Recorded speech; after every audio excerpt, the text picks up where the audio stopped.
Bonjour à tous, bienvenue dans cette édition spéciale de Midi News, spéciale guerre contre l'Iran. Bienvenue dans cette émission qui célèbre malheureusement le 11e jour de guerre contre l'Iran et désormais la guerre du pétrole. Le détroit d'Ormuz, épicentre des tensions. Les Iraniens menacent de le miner. Qu'à cela ne tienne, l'armée américaine a réagi hier en bombardant massivement les navires iraniens.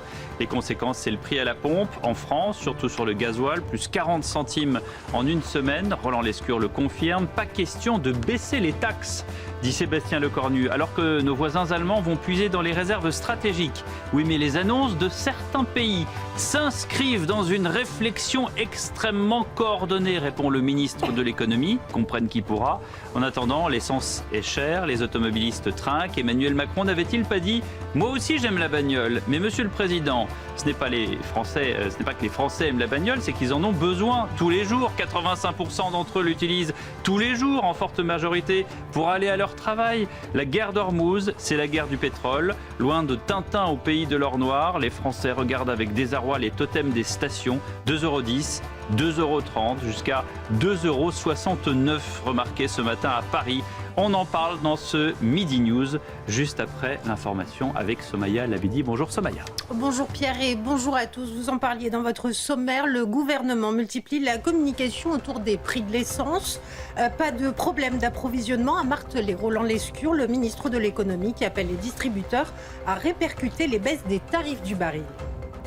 Selon les autorités libanaises, déjà 570 morts depuis début mars, dont 86 enfants et 45 femmes, et plus de 700 000 déplacés à cause des frappes israéliennes sur Beyrouth, mais aussi le sud du pays, ce qui fait craindre une crise humanitaire sans précédent. Et puis on termine avec la bataille navale aux abords du détroit d'Ormuz. Un navire marchand thaïlandais a été attaqué. Des opérations ont été mises en place pour secourir 3 des 23 membres d'équipage. Et la cause de l'attaque fait déjà l'objet d'une enquête. Je vous rappelle que plusieurs bateaux ont été touchés depuis ces dernières 24 heures, Pierre. Merci Somaya. Tout à l'heure pour d'autres informations. Je vous présente mes invités. Manas Chirali est là. Bonjour Madame Chirali. Merci beaucoup. C'est un grand plaisir de vous revoir. Vous êtes sociologue, politologue, spécialiste de l'Iran. À côté de vous, Anthony Dabila. Bonjour. Vous êtes chercheur au CEVIPOF, spécialiste des relations internationales. Et vous avez ce livre, L'échiquier stratégique, la grammaire de la guerre à travers les âges. C'est aux éditions du Seuil. Alexandre Devecchio du Figaro est là également. Bonjour Alexandre. Et bonjour Vincent Arbaretier pour tous vos très bons conseils stratégiques, géopolitiques et militaires. Le détroit d'Ormuz est donc l'épicentre de toutes les interrogations aujourd'hui avec cette information de l'Iran hier soir, souvenez-vous, qui disait nous allons miner le détroit d'Ormuz, 33 km de large, sachant que la partie où les bateaux passent est beaucoup plus réduite. On n'est plus dans les 33 km, on est sur quelques kilomètres seulement. Donc comment est-ce qu'ils l'ont miné? Est-ce qu'ils l'ont déjà fait? Est-ce que ça n'a pas encore fait? Est-ce que ça va être des mines flottantes? Les Américains, en tout cas, ont riposté très très rapidement pour prendre les devants en bombardant, vous pouvez le voir sur les images, plusieurs navires et notamment des navires iraniens. Jean-Noël Barrot s'est exprimé ce matin sur le sujet face aux tensions dans le détroit d'Ormuz. La France, dit-il, veut mettre en place une mission internationale pour assurer la sécurité maritime. Écoutez le ministre des Affaires étrangères. Nous avons lancé le travail pour bâtir une mission associant un certain nombre de pays autour de la France, dont vous savez qu'elle a déployé ses moyens militaires, ceux de sa marine dans la région, pour que durablement nous puissions assurer la sécurité maritime, la liberté de navigation dans le détroit d'Ormuz, comme nous le faisons depuis des années en mer Rouge avec une opération européenne qui implique des bâtiments militaires français pour accompagner les porte-conteneurs ou les pétroliers. Pour la parole du Quai d'Orsay, tandis que les Américains, je vous le disais, ont pris les devants avec des frappes qui ont visé des navires iraniens. C'est Sarah Warni qui nous raconte. Sur les réseaux sociaux, l'armée américaine annonce avoir détruit des navires iraniens près du détroit d'Ormuz, 16 navires poseurs de mines. Alors que le détroit d'Ormuz se trouve toujours sous contrôle iranien, le président américain Donald Trump avait hier menacé l'Iran de représailles qu'il soupçonne de miner le détroit pour perturber davantage le trafic maritime. Si l'Iran a posé des mines dans le détroit d'Ormuz et nous n'avons aucune information indiquant qu'ils l'ont fait, nous exigeons qu'elles soient retirées immédiatement. Si pour une raison quelconque des mines ont été posées et qu'elles ne sont pas retirées immédiatement, les conséquences militaires pour l'Iran seront sans précédent. Donald Trump cherche à tout prix à libérer cet axe stratégique pour le pétrole mondial, où transite 1/5 de la production en temps de paix, dans l'espoir de calmer les prix du pétrole. Les explications de Sarah Warni. Vincent Arbaretier, on a tous eu très très peur lorsqu'on a appris que le détroit allait être miné. Est-ce que c'est de l'intox ou est-ce que ça peut se faire? Dans ce cas-là, est-ce que c'est pas contre-productif pour les Iraniens? Tout dépend de ce qu'ils veulent faire. C'est ça. Il y a les bateaux chinois qui passent. S'ils sont dans une de guerre, désespérés, ce qui semblerait être le cas, puisqu'ils ont quand même pas mal pris de bombes sur leur territoire, et notamment une partie de leur gouvernement a été décapitée. Ils peuvent très bien envoyer des mines de manière désespérée. C'est la stratégie du chaos, en fait. Voilà, il y a plusieurs types de mines. Alors, vous lancez, une fois que vous avez lancé les mines, vous ne pouvez pas les récupérer. Si vous voulez, on n'est pas sur Terre, on est dans les mers. Ou alors, si vous les récupérez sous le feu de l'ennemi, c'est absurde. Donc, ils ne vont pas récupérer leurs mines. Alors, il y a des mines qui sont sur le fond des mers et qui, elles, sont modélisées et programmées pour n'exploser que sur certains types de bateaux et avec évidemment des signatures acoustiques particulières. On peut soupçonner les Iraniens d'avoir ce type de mines parce que c'est un pays qui a de très bons ingénieurs. Ils n'ont pas besoin de les acheter ailleurs. Ensuite, ils peuvent avoir des mines telles que celles qu'on redécouvre aujourd'hui encore en mer du Nord, des mines qui sont tir et oubli. On les lance et puis on les oublie. Sur les mers, il n'y a pas de plan de mine. Si vous voulez, sur Terre, on met des bouchons de mine, ensuite les sapeurs font des plans de mine, et même malgré cela, on passe des années et des années à déminer des théâtres en Afghanistan, en Bosnie ou ailleurs, avec des mines qui ont été posées 10 ans, 5 ans, 15 ans avant, au Cambodge aussi. Donc si vous voulez, la guerre des mines, c'est la pire des guerres parce que c'est pour ça qu'il y a eu des conventions internationales interdisant les mines sur Terre, mais aussi dans les mers, parce que, si vous voulez, elles peuvent frapper 30 ans après. Donc le faire dans le détroit d'Ormuz, ça veut dire, moi je vois ça comme étant un geste désespéré. Quant aux mots du président Trump, si vous voulez, une fois qu'on les a lancés, on ne peut pas les retirer. Si vous voulez. Alors soit elles existent, et les Américains ont des chasseurs de mines sur place. Eux, leurs chasseurs de mines sont protégés par l'aviation américaine. Mais j'imagine pas du tout une mission européenne. Voilà la phrase dont vous parliez, Vincent Arbaretier. Si pour une raison quelconque des mines ont été posées et qu'elles ne sont pas retirées immédiatement, donc c'est là où effectivement il y a eu le hiatus, les conséquences militaires pour l'Iran seront sans précédent. Je rajoute que la Marine nationale, chez nous en France, nous avons carrément une unité de démineurs sous-marins. C'est une spécialité, c'est très très complexe. Absolument, c'est complexe. Et en plus, c'est déjà complexe dans un endroit où il y a la paix, où il n'y a pas de choses extérieures qui interviennent. Mais il n'y a pas le feu sous le feu de l'ennemi, sous les bombardements, sous les tirs de fusée, c'est particulièrement difficile. Et ça ne se fait jamais, même pendant la Seconde Guerre mondiale. Les opérations de déminage sont faites après des actions, mais une fois l'ennemi évincé de l'endroit. Donc, si vous voulez, cette phrase de Donald Trump est une menace supplémentaire pour l'Iran. Mais ils n'en ont que faire, parce que finalement, la crise internationale et la crise économique, elle n'est pas pour eux, elle sera pour les autres. Donc c'est une opération des Iraniens qui procède d'une stratégie désespérée. Manas Chirali, quand vous voyez que l'Iran, d'une certaine manière, est prêt à détruire son propre pays, évidemment, vous ne pouvez que le regretter.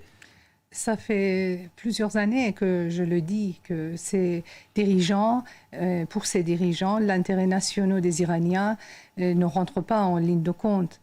Ça fait 47 ans que les intérêts nationaux des Iraniens ont été sacrifiés.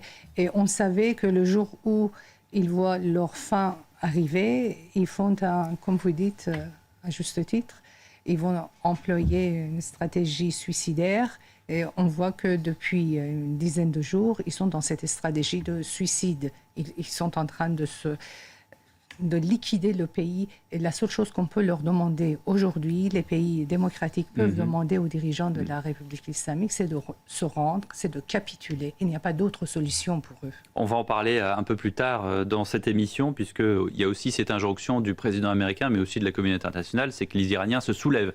Donc on verra comment est-ce que concrètement les Iraniens, dans la situation dans laquelle on est, et aussi sous le feu des bombes, puisqu'on en parlait, se soulèvent. Augustin Donadieu nous a rejoint. Cher Augustin, bonjour. Le président français a annoncé la la mise en place donc d'une mission défensive pour rouvrir le détroit d'Ormuz dont on parle, épicentre ces dernières 24 heures de l'attention mondiale, bloqué depuis le début de la guerre. Il espère sécuriser ce passage stratégique nécessaire, on l'a vu. Pourquoi est-ce que ce détroit est un passage particulier et techniquement complexe pour tous les navires ? Alors, on l'a déjà dit sur l'antenne de CNews, le détroit d'Ormuz, c'est un passage très étroit pour des navires qui dépassent régulièrement les 300 mètres de long, les 20 mètres de tirant d'eau, c'est la partie immergée du bateau. Mais pour bien s'en rendre compte, je vous propose aujourd'hui de consulter directement les cartes marines telles que les capitaines les consultent dans leur timonerie lorsqu'ils passent le détroit. Alors, vous le voyez, c'est un plan large. Là, on est au-dessus du détroit, vous le reconnaissez. On va se rapprocher dans le détroit pour bien comprendre comment ça se passe. Vous avez la pointe des Émirats, alors ça va s'afficher dans un instant. Vous avez la pointe des Émirats ici, les côtes iraniennes là. Alors on pourrait se dire que les bateaux pourraient passer partout ici. Or non, il n'en est rien, tout à fait. Ces parties rosées, vous en avez 3, une ici, une à l'ouest et une à l'est. Ce sont les couloirs de passage de ces bateaux. Alors, sur toute la hauteur, vous avez à peu près 50 km de distance. En revanche, ici, vous le voyez, où c'est rosé, vous n'avez que 12 km avec au milieu une bande de sécurité de 4 km, ce qui fait, vous faites le calcul, entre les deux voies de navigation, des voies de navigation de 4 km de large. On appelle ces zones-là des TSS, des Traffic Separation Scheme. En cas de besoin, ces navires peuvent en sortir, mais ici, c'est particulier. Au nord de ces TSS, ce sont les eaux iraniennes, moins profondes, truffées de rochers, avec du corail également, et la menace militaire qui plane en ce moment. Plus au sud, vous allez le voir, c'est tout aussi compliqué de passer. Au niveau des côtes émirates, vous avez des petites îles comme ça et des têtes de roche qui sortent. Alors très compliqué pour des navires de 300 000 tonnes de manœuvrer entre ces îles. Résultat, le trafic, vous allez le voir, il est quasiment totalement à l'arrêt. Les images radars datent de ce matin. Regardez, personne ne passe dans ce fameux couloir. La TSS, c'est les couloirs dans lesquels passent ces énormes bateaux. D'éclair. En plus de l'environnement, vous avez parlé des roches, il y a du sable, il y a de la boue également, on l'a pu le voir sur les cartes, il y a bien sûr les mines dont on vient de parler. Oui, et c'est la crainte des États-Unis. Alors ça ne serait pas une pratique nouvelle, puisque déjà en 1987, lors de la guerre entre l'Iran et l'Irak, le golfe Persique avait été truffé de mines maritimes par les gardiens de la Révolution qui voulaient punir les États du Golfe qui soutenaient financièrement l'Irak. L'Iran disposait alors de ce genre de mines dont le fonctionnement est relativement simple. Déjà, regardez la différence de taille par rapport à un être humain. C'est conséquent, ce sont des mines très importantes. Lorsqu'un bateau entre en contact avec elle explose. Voilà, le principe, il est simple. C'est sur le même principe que les corps morts. Vous savez, les bateaux qui sont à l'arrêt, les corps morts. Donc là, vous avez une mine, une chaîne lestée au fond de la mer. Et comme cela, les gardiens de la Révolution peuvent décider de mettre la mine soit en ligne de flottaison, soit juste en dessous de la ligne de flottaison, ce qui évidemment fait courir un risque très important pour les bateaux qui ne la voient pas, ou même totalement immergés. Et là, à ce moment-là, les sous-marins seraient directement impactés par ces mines. Vous avez également Donald Trump qui a décidé, vous venez d'en parler sur l'antenne, d'anticiper et de frapper il y a quelques heures 16 bateaux, des bateaux poseurs de bombes, dit-il. Je suis heureux d'annoncer que ces dernières heures, nous avons frappé et complètement détruit 10 bateaux et ou navires poseurs de mines inactifs. D'autres suivront. Selon le Soufan Center basé à New York et spécialisé dans les questions de sécurité, le stock de mines navales de l'Iran se situe entre 2000 et 6000 unités. Autant vous dire que le trafic dans le détroit n'est pas prêt de reprendre sereinement. Merci beaucoup Augustin Donadieu pour ces précisions. Anthony Davila, on a vu les difficultés, ces grosses mines qui sont donc des mines flottantes qui sont reliées, au sol par un câble, par une chaîne.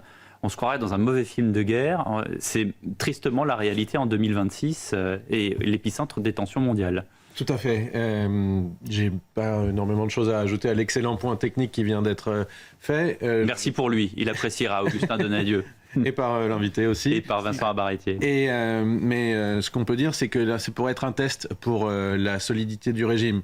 On sait que les gardiens de la Révolution ont des unités navales et l'armée régulière également.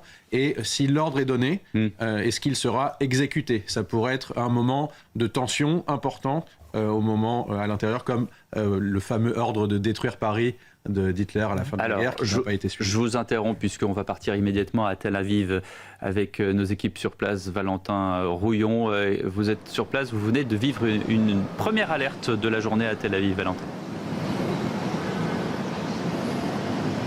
Oui, absolument, Pierre. Dernière alerte il y a quelques instants. On sort de l'abri qui se trouve là. En fait, c'est un parking.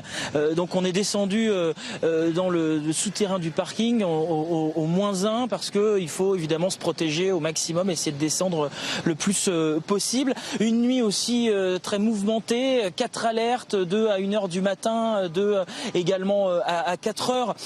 Les secours, bien heureusement, affirment, même pour cette dernière alerte, qu'il n'y a pas eu de blessés. En tout cas, aucun n'a été signalé après ces différentes salves de missiles. Seule prise en charge pour des personnes qui sont tombées en chemin vers l'abri, également des personnes victimes de stress. Des Israéliens, en tout cas, qui sont habitués à ces alertes. Oui, c'est difficile, mais c'est comme ça. Je vous propose d'écouter un couple que nous avons rencontré avec Timothée Forger, Daniel et Guy. Nous les avons rencontrés tout à l'heure. Ils expliquaient être épuisés parce qu'il faut descendre systématiquement dans l'abri, mais c'est important, écoutez-les. Après la deuxième alerte autour de 4 heures du matin, c'était vraiment pénible de ressortir du lit, et voilà, pour se rendre à l'abri. On n'a pas le choix. Qu'est-ce que vous voulez faire? Alors bon, vous pouvez rester dans l'appartement, mais bon, c'est toujours un risque. Et il développe l'angoisse dans la population. Ça fait partie d'une politique de propagande et d'expansion de l'angoisse, je veux dire, si je peux m'exprimer. Vous l'avez entendu, malgré cette habitude, il y a cette compréhension parce que ces Israéliens nous disent aussi qu'il faut aller jusqu'au bout de cette guerre parce qu'ils se souviennent tous de la guerre des 12 jours. Pour eux, c'est un conflit qui n'est pas allé jusqu'au bout. Et puis dans le même temps, eh bien, les forces de défense israéliennes ont lancé une vague d'attaques dite massive à grande échelle en Iran, aussi du côté libanais, des frappes sur l'infrastructure du Hezbollah à Beyrouth et ces forces de défense israélienne qui nous indique que des informations sont à venir. Les personnes sont sur leur garde. Valentin Rouillon, on le sait, on vous a il y a 2 jours retrouvé sur cette même zone avec ce chantier en construction dans lequel 2 personnes ont trouvé la mort. Vous nous disiez que l'une d'elles justement n'avait pas obtempéré aux alertes. J'imagine que désormais tout le monde prend conscience de la dangerosité de ce qui se passe. Oui, absolument. Et d'ailleurs, ce qui est intéressant, c'est que dans les messages que nous recevons sur nos téléphones, les autorités indiquent inviter les gens à rejoindre un abri. Mais effectivement, les autorités qu'on rencontre sur le terrain nous disent que c'est obligatoire. Il faut se rendre sur les abris pour éviter ces morts qu'il y a eu sur ce chantier. Mais on en croise encore. C'est des personnes qui ne se dirigent pas vers les abris, qui préfèrent rester travailler parce qu'ils en ont marre de se diriger dans ces mais les autorités restent très fermes. Il faut se diriger vers ces abris parce que ces abris sauvent des vies, Pierre. Merci beaucoup Valentin Rouillon avec Timothée Farget à Tel Aviv. Dans quelques minutes, nous serons en ligne avec le colonel Rafovitch, porte-parole de l'armée israélienne, qui est là d'ailleurs avec nous. Mon colonel, bonjour. Merci d'avoir accepté l'invitation de CNews. Le ministre israélien de la Défense dit que l'offensive contre l'Iran se poursuivra sans limite de temps. Alors, on aimerait avoir des explications, d'autant que Donald Trump, lui, a dit que la guerre était quasiment finie. N'est-ce pas un peu antinomique ? Bonjour et merci de m'avoir dans votre émission.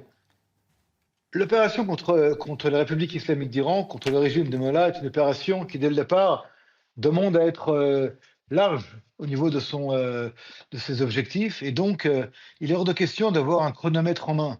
Si on a un chronomètre en main et qu'on limite le temps de l'opération, l'ennemi saura exactement ce qui se passe et il pourra quelque part jouer ce qu'on appelle la montre et utiliser ses munitions, utiliser ses ressources en fonction de la limite de temps que nous pouvons avoir ou que nous pouvons exprimer.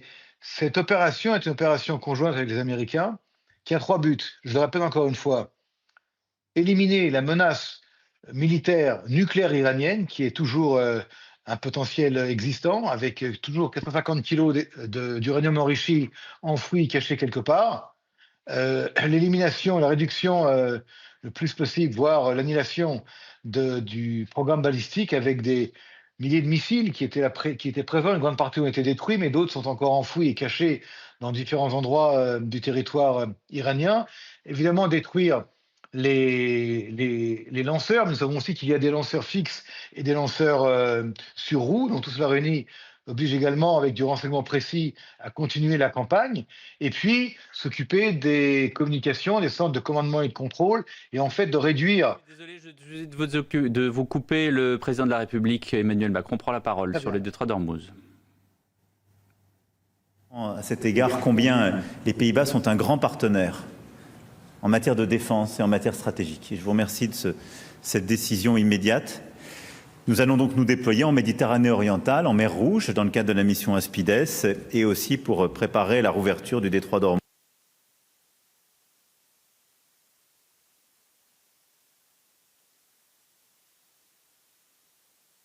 Jusqu'en Méditerranée et à la Finule. À cet égard, combien les Pays-Bas sont un grand partenaire en matière de défense et en matière stratégique. Et je vous remercie de cette décision immédiate. Nous allons donc nous déployer en Méditerranée orientale, en mer Rouge, dans le cadre de la mission Aspides, et aussi pour préparer la rouverture du détroit d'Ormuz dans des conditions qui seront évidemment à préparer méthodiquement. Dans cette situation, je n'oublie pas que les Pays-Bas, comme la France, sont parmi les plus importants contributeurs à la Finule, et à cet égard ont un rôle à jouer avec leurs partenaires pour mettre fin à l'engrenage dangereux auquel nous assistons actuellement au Liban, et pour soutenir les efforts des forces armées libanaises. Je veux ici rappeler toute l'importance que nous attachons à la sécurité de nos forces sur le terrain. Et redire donc combien nous sommes aux côtés de nos partenaires, le Liban, premier chef, qui veut lutter pour sa sécurité et sa souveraineté, a eu des messages extrêmement clairs à l'égard du Hezbollah.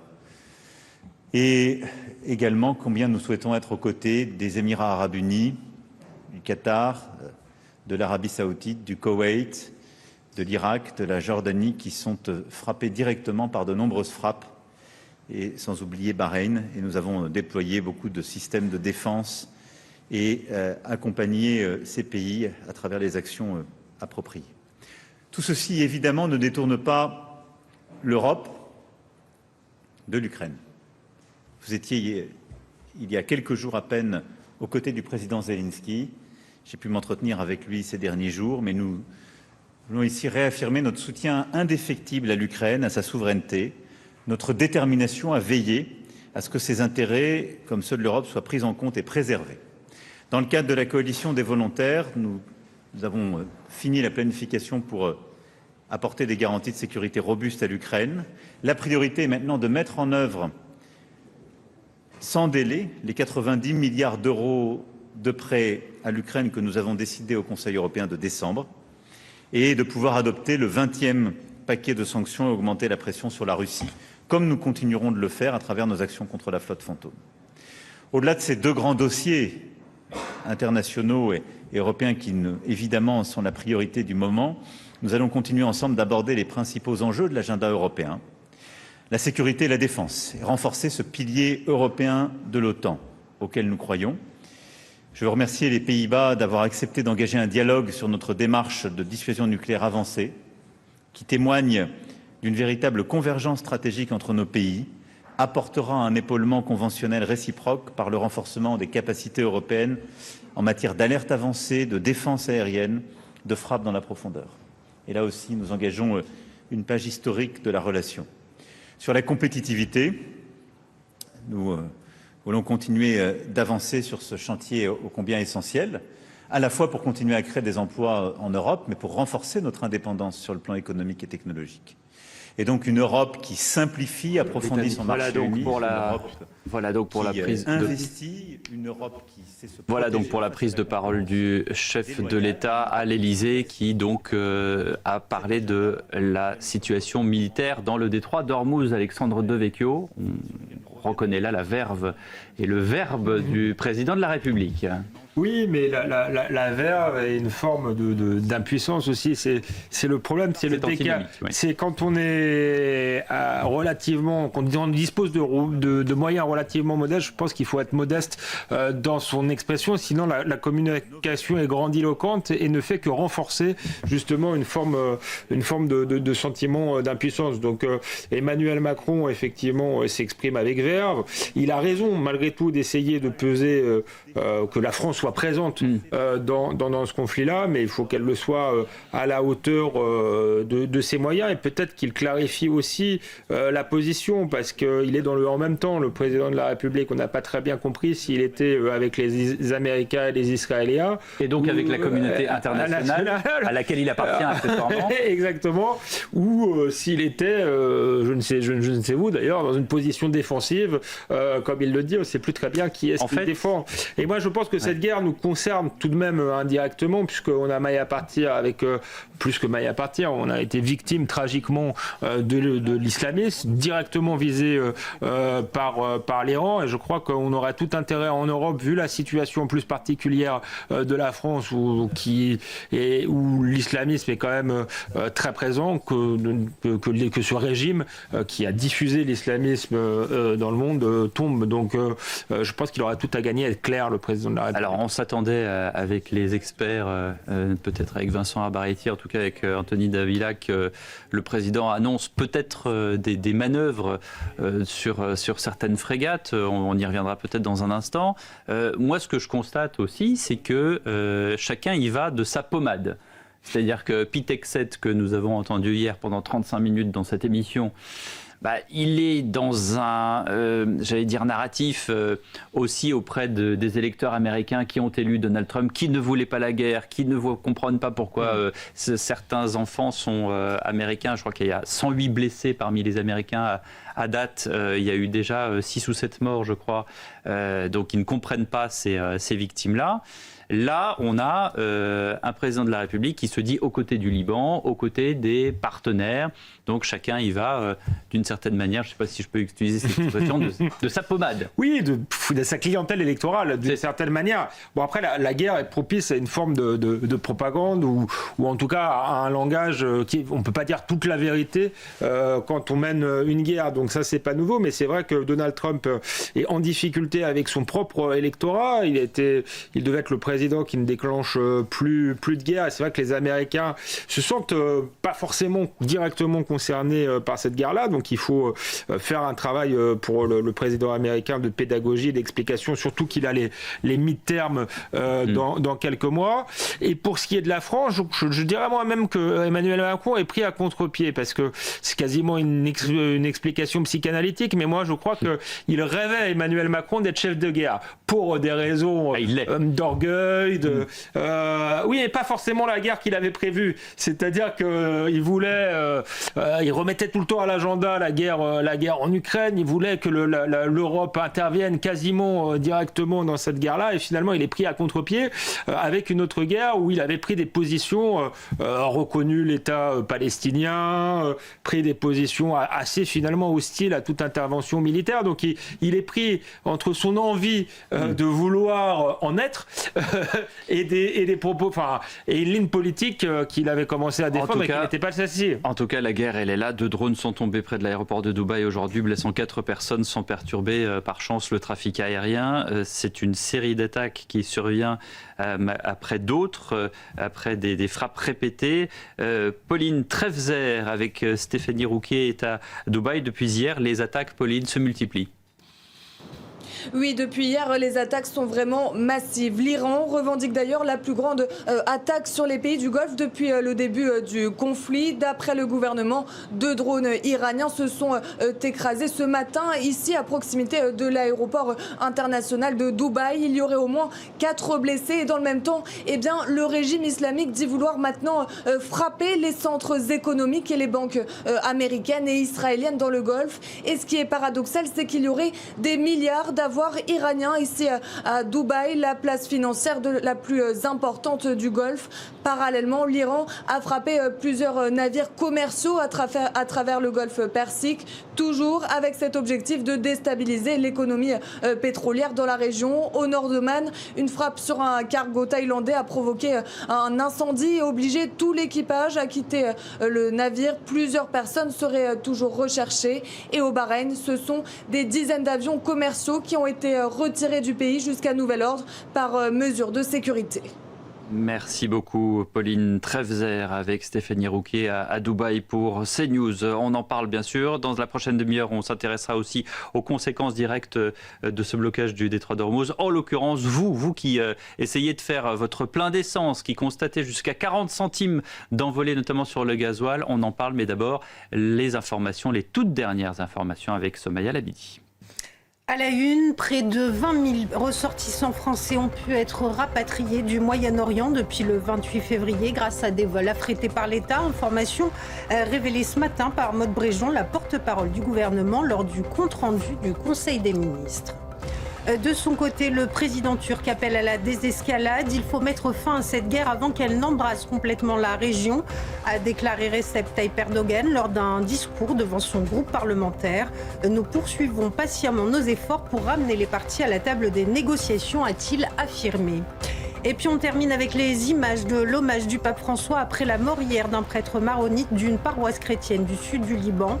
Je suis proche de tout le peuple libanais en ce moment de grande souffrance, a déclaré le souverain pontife, qui en a profité pour appeler les fidèles, je cite, à continuer de prier pour la paix en Iran et dans tout le Moyen-Orient, et en particulier pour les nombreuses victimes civiles, parmi lesquelles se trouvent beaucoup d'enfants innocents. Et c'est bien le pape Léon XIV. Merci beaucoup Somaya Labidi. Nous sommes toujours avec nos invités Manas Chirali, Anthony Dabila, Vincent Arbaretier, Alexandre Devecchio, bien sûr, pour évoquer l'épicentre des tensions mondiales qui est ce détroit d'Ormuz. Et comme nous l'a très bien expliqué Augustin Donadieu, ce ne sont pas les 33 km dont on vous parle ou que vous pouvez regarder dans différentes pages Wikipédia, sur les internets, comme disait ma grand-mère. C'est bien cette petite zone de 3 ou 4 km par laquelle les bateaux transitent et qui ont peut-être, on n'a pas encore l'information précise, mais qui ont peut-être été minés par l'Iran, ce qui rend en tout cas le trafic inexistant. On a pu le voir sur les cartes. Le détroit d'Ormuz constitue un passage étroit, on l'a dit. C'est l'un des passages maritimes les plus importants du monde. On fait le point à nouveau avec Juliette Sadat. Bonjour Juliette. Bonjour. Qu'est-ce qui transite par cette zone ? Alors, il est évidemment connu pour transporter le pétrole et du gaz. Une grande partie de l'énergie qui est consommée partout dans le monde passe par ce point. Les principaux produits transportés donc sont le pétrole brut, le gaz naturel liquéfié, les produits pétroliers raffinés et également d'autres cargos qui transportent des marchandises. On estime qu'environ 1/5 du pétrole mondial transporté par mer passe par le détroit d'Ormuz. Toutes ces ressources, elles proviennent des pays producteurs du Golfe Persique, l'Arabie Saoudite, le Koweït, le Bahreïn, etc., qui possèdent certaines des plus grandes réserves de pétrole et gaz au monde. Les hydrocarbures sont ensuite transportés par oléoduc, pipeline. Ils sont jusqu'au port du Golfe Persique. Ils sont ensuite chargés sur des pétroliers qui vont passer par le détroit d'Ormuz, direction, vous le voyez, l'Asie, les États-Unis et l'Europe. Alors ce passage est aujourd'hui bloqué, on l'a vu, les pays destinataires connaissant une hausse des prix de l'énergie. On est ce matin un peu au-dessus de $90 le baril. Pour enrayer la flambée des prix du pétrole, les pays du G7 envisagent de libérer une partie de leur stock pétrolier d'urgence. Oui, en fait, la France, comme tous les pays membres de l'Agence internationale de l'énergie, possède ce qu'on appelle un stock pétrolier stratégique. C'est une réserve d'urgence de pétrole et de carburant qu'elle garde en stock pour faire face à une éventuelle crise énergétique. Ce stock, il peut être débloqué. C'est le gouvernement qui décide en accord avec l'Agence internationale de l'énergie. Le déblocage peut se faire aussi de manière collective, en consultation avec les autres pays. Le principe, c'est de remettre sur le marché une partie de ces stocks de pétrole pour éviter les pénuries et faire baisser les prix. Alors, combien nous, la France, on a en réserve. On possède environ 15 millions de tonnes de pétrole stocké. Ça correspond à environ 110 jours de consommation, 3 mois, pas plus. Donc vous l'avez dit, les pays du G7 se rassemblent cet après-midi et évidemment libérer une partie de ces stocks sera un sujet qui sera posé sur la table. Un moyen, si c'est le seul, d'augmenter l'offre du marché, l'offre de pétrole sur le marché, faire baisser les prix de l'énergie et éviter une crise économique. Merci beaucoup Juliette Sadat de ces précisions. Sébastien Lecornu a réagi ce matin aux différentes, pas seulement les oppositions, mais aussi, on l'a vu juste avant notre prise d'antenne dans 100% Frontières, que 40 millions d'automobilistes dirigés par Pierre Chasseret voulaient qu'on réagisse. Il y a un hashtag Balance ton plein qui a été mis en place. Sébastien Lecornu a demandé au ministre de lui faire des propositions pour mieux protéger les consommateurs des fortes volatilités des prix du carburant qui flambent avec la guerre au Moyen-Orient. Mais vous le savez, sur 2 euros de plein d'essence, vous avez 1 euro qui est essentiellement de taxes. Alors, est-ce qu'il faut baisser les taxes? Maude Brejon l'assure. La baisse des prix du baril doit être percutée aussi rapidement qu'ont été les hausses, mais sur les taxes, pas sûr. Cette crise a un impact substantiel sur les prix à la pompe. Le message du Premier ministre et le message que nous portons ce matin, il est simple et il est clair. Les baisses observées sur les marchés et sur le prix du baril doivent être répercutées aussi vite que l'ont été les hausses. Voilà. Et je pense que les Français ont largement remarqué la rapidité avec laquelle les prix avaient monté il y a maintenant 8 ou 9 jours. Eh bien, les baisses doivent être répercutées, là encore, de façon aussi rapide. Voilà, les baisses doivent être, il n'y a qu'à Faucon. Et quand on demande s'il faut baisser les taxes, Maude Brejon, c'est dans un autre extrait, la ministre de l'Énergie dit que c'est totalement démagogique de la part de certaines oppositions. Je voudrais qu'on regarde le tweet de Jean-Luc Mélenchon qui dit « L'escurement, il peut facilement empêcher la hausse des prix à la pompe ». Il y a un article du Code du commerce qui est mis en avant par Jean-Luc Mélenchon. Ça a déjà été fait en 1991 par Michel Rocard pendant la guerre d'Irak, 2020 par Macron pendant le Covid. Anthony Dabila, Vincent Arbarétier, qu'est-ce qui se passe? Pourquoi est-ce qu'on ne le fait pas? C'est pas assez grave, on ne s'est pas encore enlisé suffisamment dans la crise du pétrole, on attend que Alexandre Devecchio, ça remonte tout seul? Je pense que si la solution prônée est celle de baisser les taxes, c'est des rentrées en moins pour l'État. Et donc dans une situation budgétaire contrainte, je pense que c'est-à-dire qu'on n'a pas les sous. On n'a pas les sous on n'a pas les sous. En tout cas, le gouvernement ne veut pas faire cet arbitrage-là tout de suite. Et après, il y a sans doute aussi des raisons politicienne, comme Marine Le Pen a été très vite sur ce sujet, a dit très vite qu'il fallait baisser les taxes. Le gouvernement ne veut pas lui laisser la main ou avoir l'air d'être à la remorque du Rassemblement national. C'est lié au fait qu'on est à quelques jours des municipales. Oui, sans doute qu'il y a la volonté de ne pas être à la remorque du Rassemblement national. J'ajouterais quand même que ça doit nous faire réfléchir plus largement à la question de notre système énergétique. On continue avec la PPE3 à aller vers du renouvelable, alors qu'on sait que ça fonctionne pas très bien, au lieu de tout mettre sur le nucléaire, qui nous donnerait quand même un avantage. Et on est dans le système énergétique européen où les prix de l'électricité sont indexés sur les prix du gaz, alors que nous, on dispose d'une énergie électrique peu coûteuse grâce à nos centrales nucléaires. Donc, dans une réflexion plus globale, ça doit aussi nous conduire, à mon avis, à assumer d'avoir une politique centrée sur le nucléaire, ce qui nous donne un avantage par rapport aux autres. En tout cas, il y a des personnes qui, comme vous, mon cher Alexandre, comptent dans ce pays, qui comptent leurs sous, et notamment le gouverneur de la Banque de France, François Villeroy de Galhau, qui est face à cette flambée des prix du carburant, et non pas du garburant. Il y a le gouvernement et le carburant, ce sont deux choses différentes. Eh bien, il ferme la porte ce matin à de nouvelles aides pour les automobilistes. De façon encore plus simple, nous n'avons plus d'argent. Donc nous, Français, la réponse est non. Nous, Français.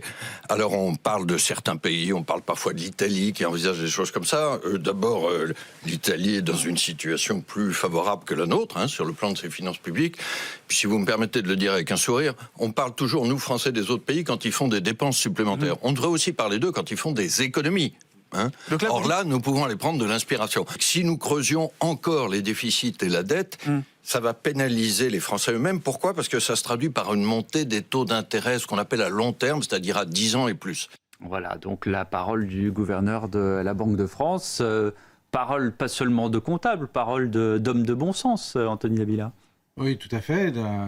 La parole est tout à fait argumentable et je pense que le principal, là, c'est d'éviter les ruptures d'approvisionnement. Il n'y a pas que le prix du pétrole, il y a aussi la capacité à le fournir et un arrêt de certaines fonctions industrielles ou une réduction des transports serait bien plus coûteuse. Donc il y a le prix, c'est important, ça a beaucoup de répercussions sur la vie quotidienne des gens, mais là le gouvernement français se place plus dans une position stratégique et éventuellement quelque chose qui pourrait être fait, c'est d'augmenter les capacités de stockage en cas de crise. Des pays comme le Japon par exemple ont plus de 300 jours de réserve. On pourrait imaginer qu'en assez peu de temps... Nous, on a 60 jours, je crois, non, c'est ça 90 jours 3 mois à peu près. Oui, 110. 3 mois. J'ai vu 90 aussi 90 dans certains jours, autres chiffres, donc c'est à peu près 3 mois. Dans d'autres pays très dépendants, on est plus sur 1 an, et là, ça pourrait être une manière de se prémunir des crises et d'être moins punissable et moins sujet à des chiantelles. Vincent Arbaretier, tout à l'heure, je le disais, quand on a demandé, enfin en tout cas la presse au débrief tout à l'heure avec les ministres a demandé pourquoi est-ce que nos voisins allemands allaient facilement puiser dans les réserves stratégiques. Le ministre de l'économie a dit les annonces de certains pays s'inscrivent dans une réflexion extrêmement coordonnée. Alors ça me rappelle un peu le sketch de Coluche qui disait on s'autorise à penser dans les milieux autorisés qu'un accord secret pourrait être signé. Est-ce que ça veut dire que l'Allemagne a accès aux réserves stratégiques plus facilement, ou est-ce que nous on disait réserves stratégiques parce que c'est un peu comme le Port-Salut, c'est écrit dessus, c'est-à-dire que c'est réserves stratégiques quand il y a une stratégie, ou en tout cas elles sont là pour l'armée, pour des besoins existentiels et pas forcément pour aider les Français qui, comme je le disais, sont 85% à utiliser leur voiture tous les jours. Non, l'Allemagne, c'est très simple. L'Allemagne, c'est le premier pays d'Europe parce que c'est le plus riche. Donc je réponds comme le gouvernement de France. Donc nous, en cas c'est arrivé déjà dans notre histoire, des cas de rupture de stock après la guerre. Dans ces cas-là, c'est au service de l'État de prendre des mesures très contraignantes pour les habitants, de mutualiser les transports, d'interdire aux gens de prendre leur voiture individuelle, d'utiliser des moyens de transport collectifs encadrés par l'armée ou par les forces. Mais ça, c'est déjà arrivé dans les années 50, dans les années après la guerre. Je vous rappelle que en France, on a gardé des tickets de distribution 5 ans après la guerre. Et il y a eu des... Enfin, vous parlez d'un temps qui aujourd'hui est difficilement transposable. C'est-à-dire que si aujourd'hui vous voulez transporter des populations dans des camions militaires alors qu'on est à l'ère du smartphone et de la voiture individuelle. Oui, mais si les gens ne peuvent pas utiliser leurs moyens personnels, eh bien...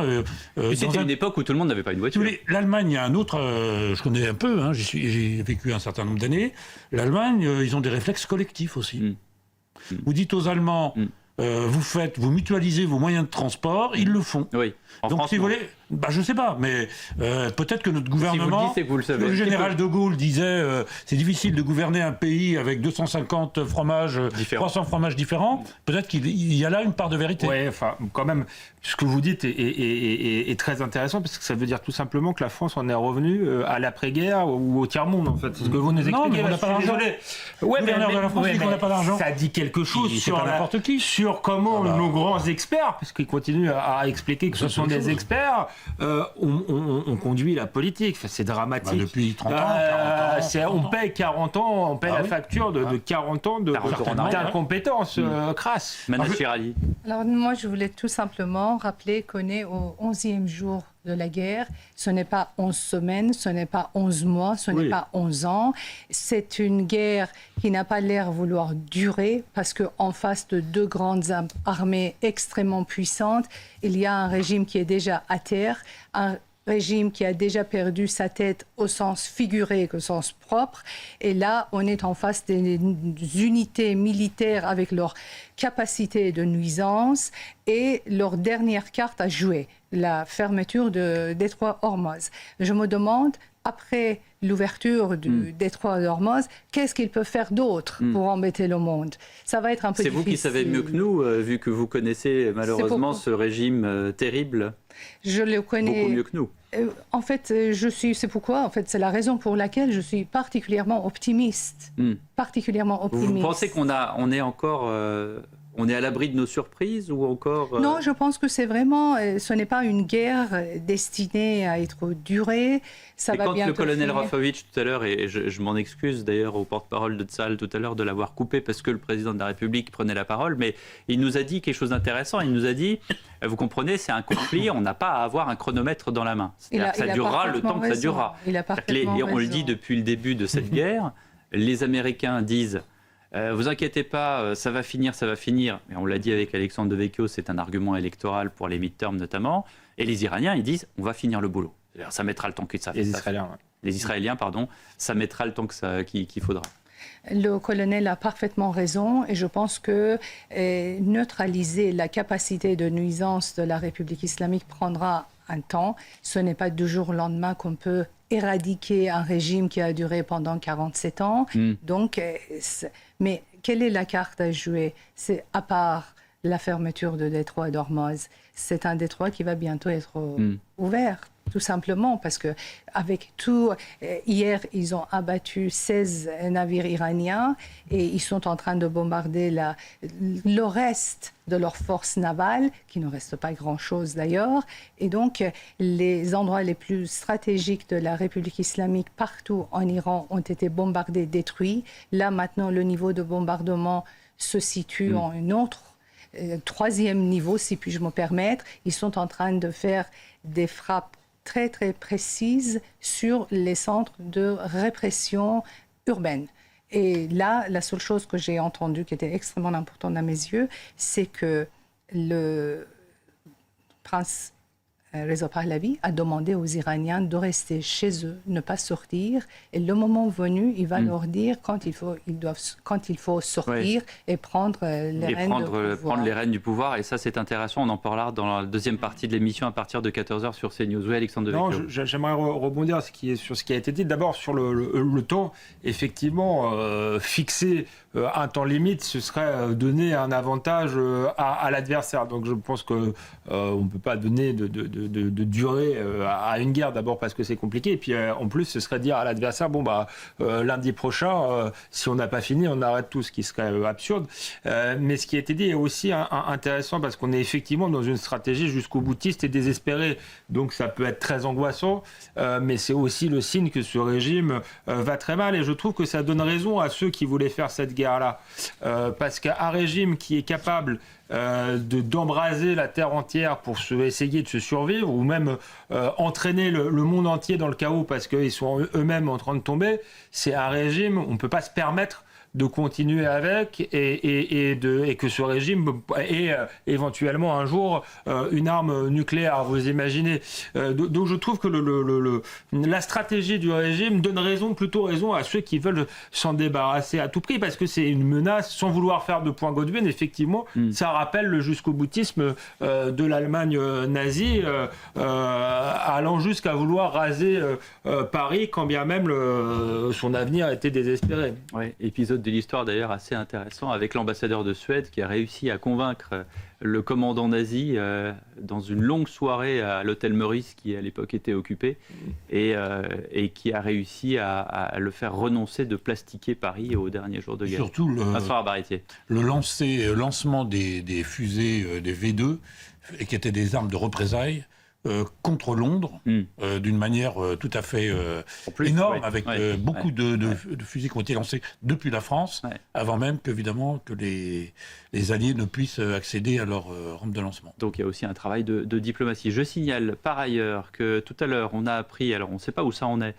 que le périmètre autour de la Maison-Blanche a été bouclé après qu'une fourgonnette a forcé les barrières de sécurité. Dès qu'on a des informations, bien sûr, sur CNews, on vous les transmet. On ne sait pas si c'est le fait d'un homme ou d'une femme isolée. On ne sait pas si c'est lié à la guerre contre l'Iran ou pas. En tout cas, voilà cette alerte qui a été faite du côté de la Maison-Blanche. Juste une question, j'allais dire morale. Manas Chirali, est-ce que ça vous embête? Est-ce que ça vous perturbe que nous, en France, on parle aussi, parce que ça concerne les Français au quotidien, du prix de l'essence, alors que vous vivez, vous avez vécu en Iran un massacre, notamment les week-ends du 8 et 9 janvier, que les Iraniens, comme vous l'avez dit, sont terrés chez eux parce qu'ils ont peur de sortir, parce qu'il y a une milice islamique qui est là et qui veille et qui regarde et qui scrupuleusement contrôle tous les habitants. Est-ce que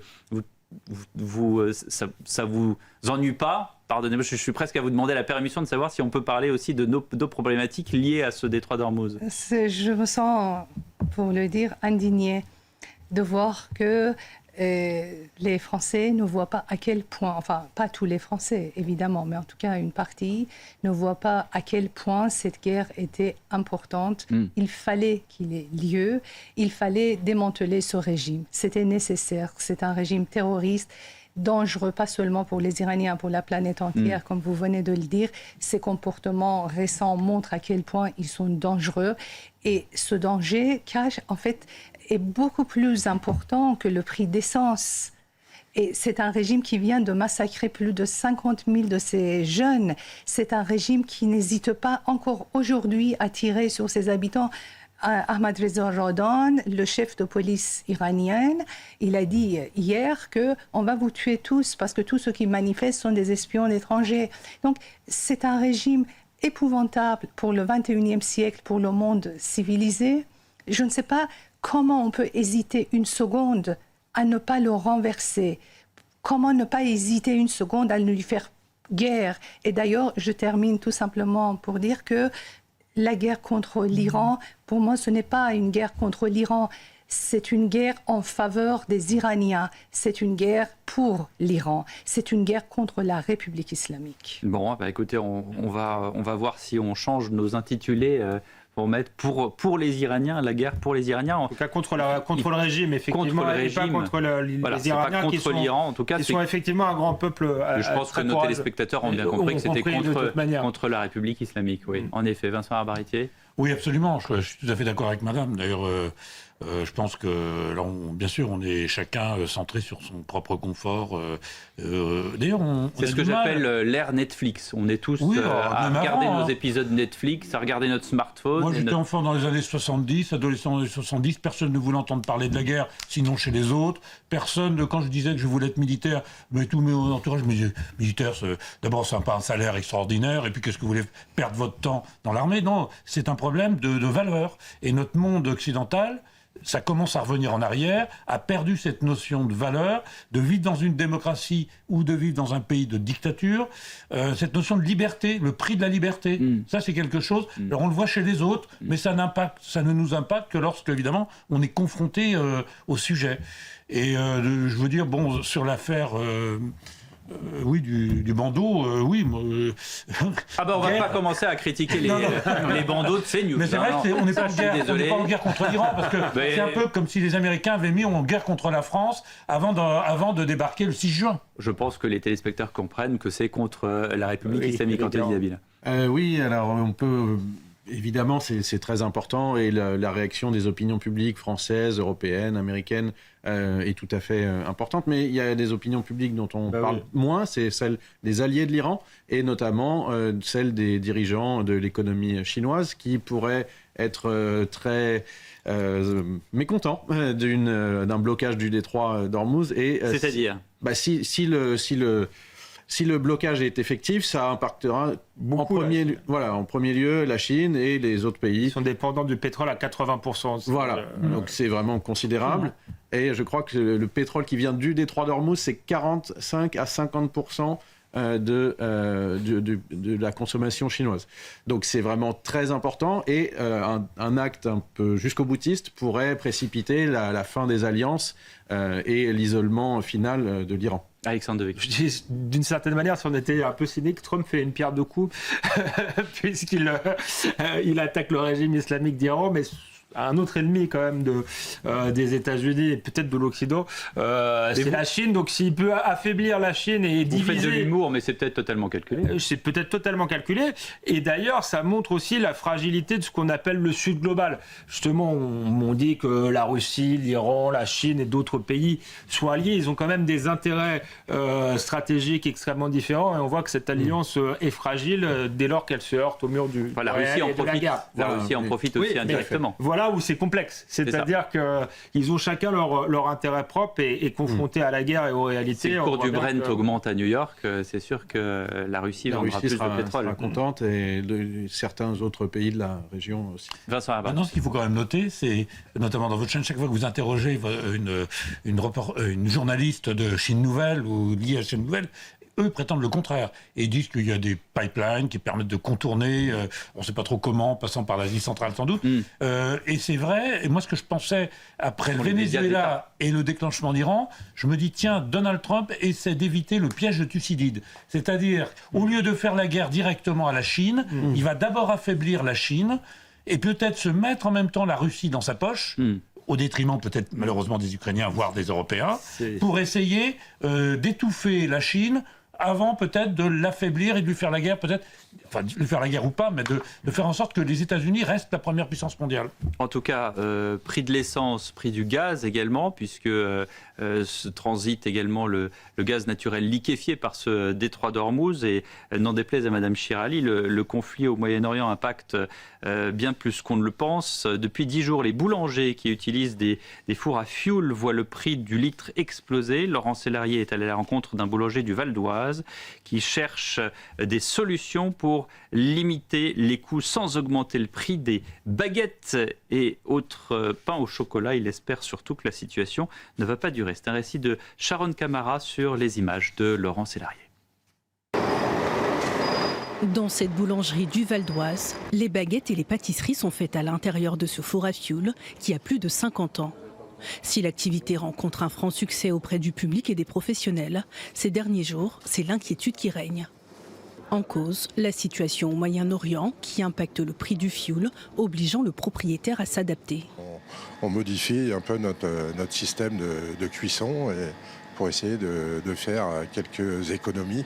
Peut-être qu'on allumera, au lieu d'allumer à 4h30 le four, on va l'allumer à 5h, 5h15, et essayer de gagner comme ça dans la journée quelques litres de fioul. Des solutions qui sont temporaires. Frédéric Gauthier pourrait aussi changer son four à fioul pour un four électrique, une option qui a un coût. Ça ne se fait pas en 2 jours, il faut au moins 15 jours. Donc là, on part sur des sommes hors normes, quoi. Ça va être plus de 80 000 euros, 90 000 euros. Donc là, aujourd'hui, non, avec les trésoreries qu'on a, je ne mets pas 90 000 euros dans un four électrique. Une situation inquiétante, selon le président de la Confédération des boulangeries françaises. Il reste encore à peu près un quart des boulangers qui sont soit au gaz, soit au fioul, enfin en énergie fossile. Bon, on espère que c'est un mauvais passage et qu'on n'aura pas de répercussions. En un mois, le prix du fioul est passé d'1,10 € le litre à plus d'1,60 €. Un chiffre dont l'évolution dépendra de l'issue de la situation au Moyen-Orient. Voilà, récit de Sharon Camara sur des images de Laurent Sélarié. On disait tout à l'heure, Alexandre, et qu'on revenait à la France des années 50, on y est là. C'est-à-dire que le pauvre boulanger, il va économiser sur l'heure, sur la façon dont il va, le temps de cuisson, etc. On en revient vraiment à des temps qu'on pensait révolus. C'est pour ça que moi je suis favorable à cette guerre, mais je ne serais pas de ceux qui blâment les Français en disant ils sont individualistes, ils sont égoïstes. En réalité, ça fait partie de la complexité de la vie. Parfois, même dans votre vie personnelle, vous vivez des drames et puis il faut continuer à vivre, à se nourrir, à se loger, à payer les factures. Donc ne serait-ce que si on veut que les Français continuent à soutenir cette guerre, je ne sais pas s'il y a eu des sondages ou pas, mais peut-être une partie la soutienne, il faut quand même veiller à ce que l'économie ne périclite pas totalement, mais encore une fois, on paye, je crois, la facture de notre impéritie. Je crois que c'est dans ce genre de situation où il faut avoir un État fort, un État stratège quand il y a un coup dur. Le problème, c'est que l'État a dilapidé l'argent en le distribuant à des associations militantes, en multipliant des agences dont on ne sait pas trop à quoi elles servent, au lieu de... 770 agences. Exactement. Au lieu de dépenser l'argent pour des choses qui sont stratégique et pour ce qui relève vraiment de la solidarité nationale en cas de crise. Anthony Davila. On peut tout à fait imaginer que des sommes soient utilisées pour soutenir l'économie et ça fait partie intégrante du pilotage stratégique de la guerre, des conflits. La manière de prévoir et de se rendre de moins en moins vulnérable à ces pressions fait partie de la résilience des démocraties qui sont confrontées à la remontée des tensions, et il faudra réfléchir de manière très approfondie à toutes les conséquences que l'on a observées du blocage du détroit d'Ormuz, mais qui pourraient être d'autres endroits demain. Allez, un dernier petit sonore dans cette première partie. Il s'agit de Serge Papin qui, lui, est allé contrôler les différentes stations essence et voir s'il y avait des fraudeurs. On écoute le ministre. L'anomalie, c'est 5%. Donc, des contrôles qui ont été faits. Donc, ça en général... L'anomalie, la sanction sur ces anomalies, c'est entre 3 000 et 5 000 euros par carburant, par pompe, on va dire, constaté. S'il y a récidive, ça double. Et si après, il y a mauvaise foi, vraiment, là, on peut rentrer et aller jusqu'au maximum de 300 000 euros. Mais aujourd'hui, donc, on est... sur le constat, le premier bilan qu'on avait fait le premier jour, on était à 6%. Le bilan qu'on a fait hier soir, au deuxième jour, on était à 5%. Voilà, donc sur ce contrôle des stations-service, sachant, et c'est Éric de Ritmaten qui a bien fait de me le rappeler, effectivement que les stations fixent elles-mêmes le prix, mais on pourrait aussi se dire que dans cette situation de crise, on pourrait y aller doucement aussi sur les prix. Tout à l'heure, vous avez eu ce hashtag qui a été révélé dans l'émission de Gauthier Lebret, 100% frontières, balance ton plein. Effectivement, la situation sur les prix à l'essence est assez complexe. On revient dans un instant, édition spéciale de Midi News.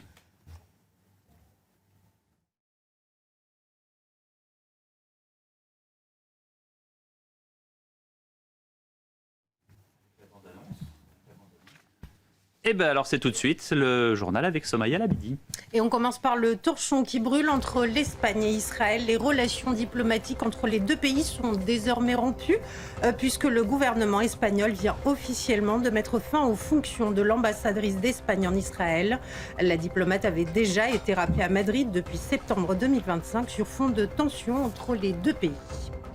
On poursuit avec ces images effroyables à présent, scène de chaos à Borouger dans l'Iran après une nouvelle vague de frappes israélienne qui est plus déterminée que jamais à venir à bout de son ennemi juré. Le ministre de la Défense de l'État hébreu a affirmé il y a quelques minutes seulement que l'offensive contre la République islamique se poursuivra, je cite, sans limite de temps. Et puis on termine avec Paris qui prépare minutieusement le déploiement de la marine française afin de sécuriser la réouverture du détroit d'Ormuz. Déclaration il y a quelques minutes d'Emmanuel Macron en marge d'une conférence de presse avec le Premier ministre néerlandais. Le chef de l'État en a également profité pour réaffirmer la solidarité de Paris avec le Liban qui, je cite, veut lutter pour sa sécurité et sa souveraineté. Merci Somaya Labidi, à tout à l'heure pour d'autres informations. Tout de suite l'écho. Votre programme vous est présenté par les portes blindées Picard Serrure. Votre programme avec paruvendu.fr. Sur paruvendu.fr, achetez et vendez votre véhicule d'occasion près de chez vous. La chronique écho, bien évidemment en relation avec la guerre au Moyen-Orient. On va regarder avec vous la fortune Éric de Ritmaten, détenu par le Mollah Khamenei, le nouveau guide suprême qui a succédé à son père. Ce sont les révélations de l'agence Bloomberg qui ont attiré votre attention. On parle de milliards. Oui, alors milliards à travers une fondation, mais c'est surtout une indécence suprême de la part d'un chef religieux.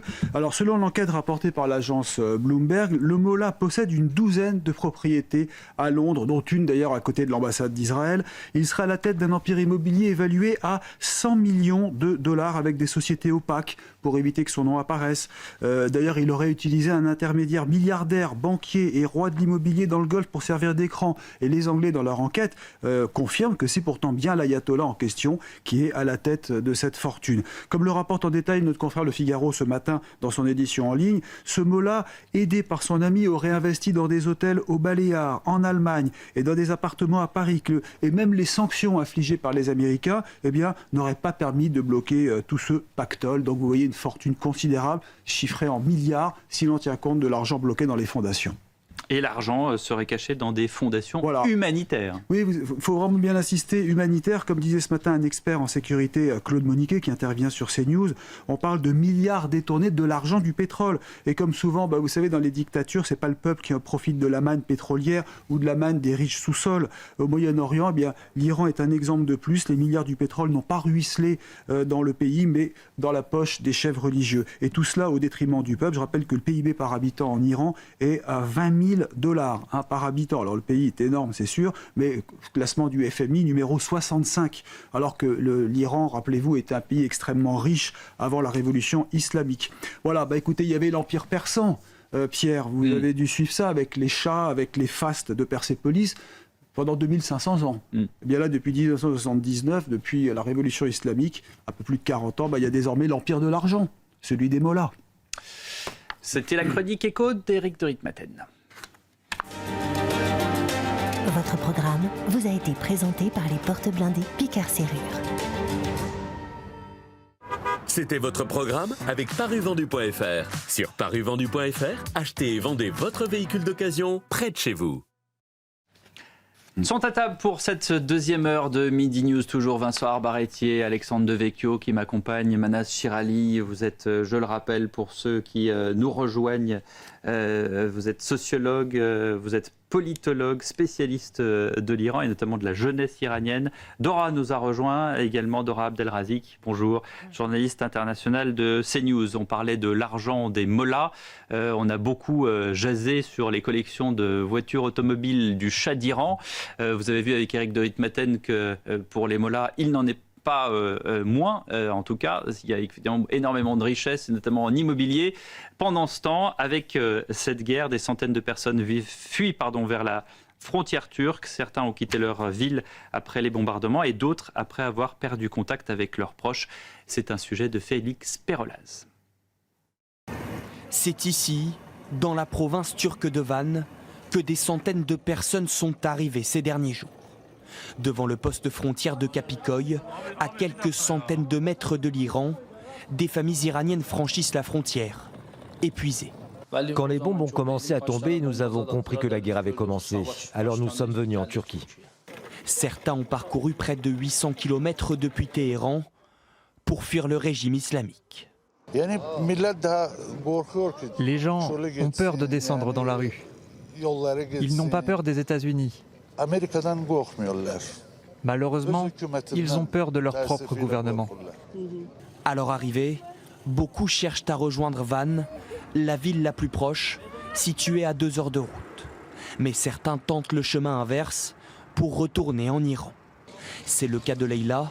Elle a perdu le contact avec sa famille, restée bloquée dans le pays. Comment puis-je être en sécurité alors que j'ai l'impression que ma famille est peut-être en danger? Selon le Haut Commissariat des Nations Unies pour les réfugiés, près de 100 000 personnes ont quitté Téhéran au cours des 2 premiers jours du conflit. Cette situation assez antinomique, Manas Chirali, entre ce que nous disait Éric de Ritmaten, ces milliards engrangés par le régime des mollahs et ces Iraniens qui se retrouvent à fuir. En fait, j'ai entendu dire qu'il y a 200 000 Iraniens, Téhéranais qui ont quitté la ville, mais la ville de Téhéran contient plus de 9 000, selon les anciennes statistiques, parce que je pense que là, maintenant, la population a augmenté. Donc, 200 000 pour 9 millions, c'est absolument rien du tout. Ça veut dire que les Téhéranais n'ont pas la possibilité de quitter leur ville.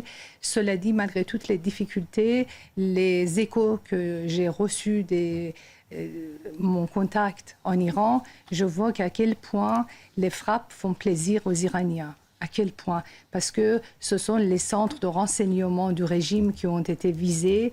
Et là, ce matin, c'était la jubilation des habitants qui disaient que dans ce centre, ils avaient des mauvais souvenirs parce qu'ils étaient détenus, ils étaient maltraités.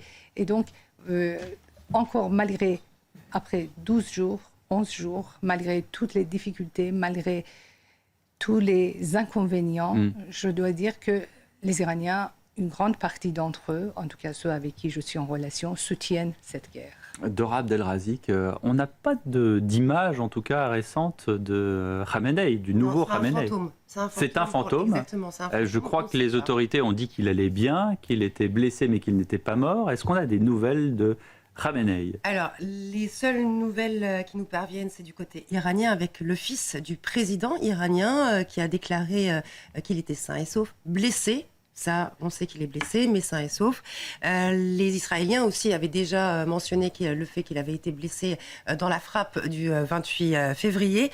Mais c'est vrai qu'il n'y a aucune déclaration officielle. Alors si aujourd'hui le fils du président iranien déclare qu'il est bien vivant, c'est un petit peu pour rassurer l'opinion publique iranienne aussi et internationale, pour dire qu'il y a quand même une figure.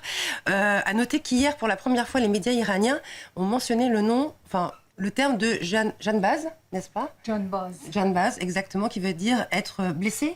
Janbaz, c'est quelqu'un qui donne sa vie pour... ça n'a rien à voir avec la chanteuse, on est bien d'accord. Non, ça n'a rien à voir. Mais juste, vraiment, c'était, je pense, important pour la télévision iranienne aussi de donner des informations concernant donc ce guide suprême. Mais est-ce que tuer ce guide suprême, car on sait que c'est la cible aujourd'hui de Donald Trump et des Israéliens, ça va changer quelque chose? Pas vraiment, puisque c'est vraiment les guides de la révolution qui sont au pouvoir et qui ont le pouvoir militaire également.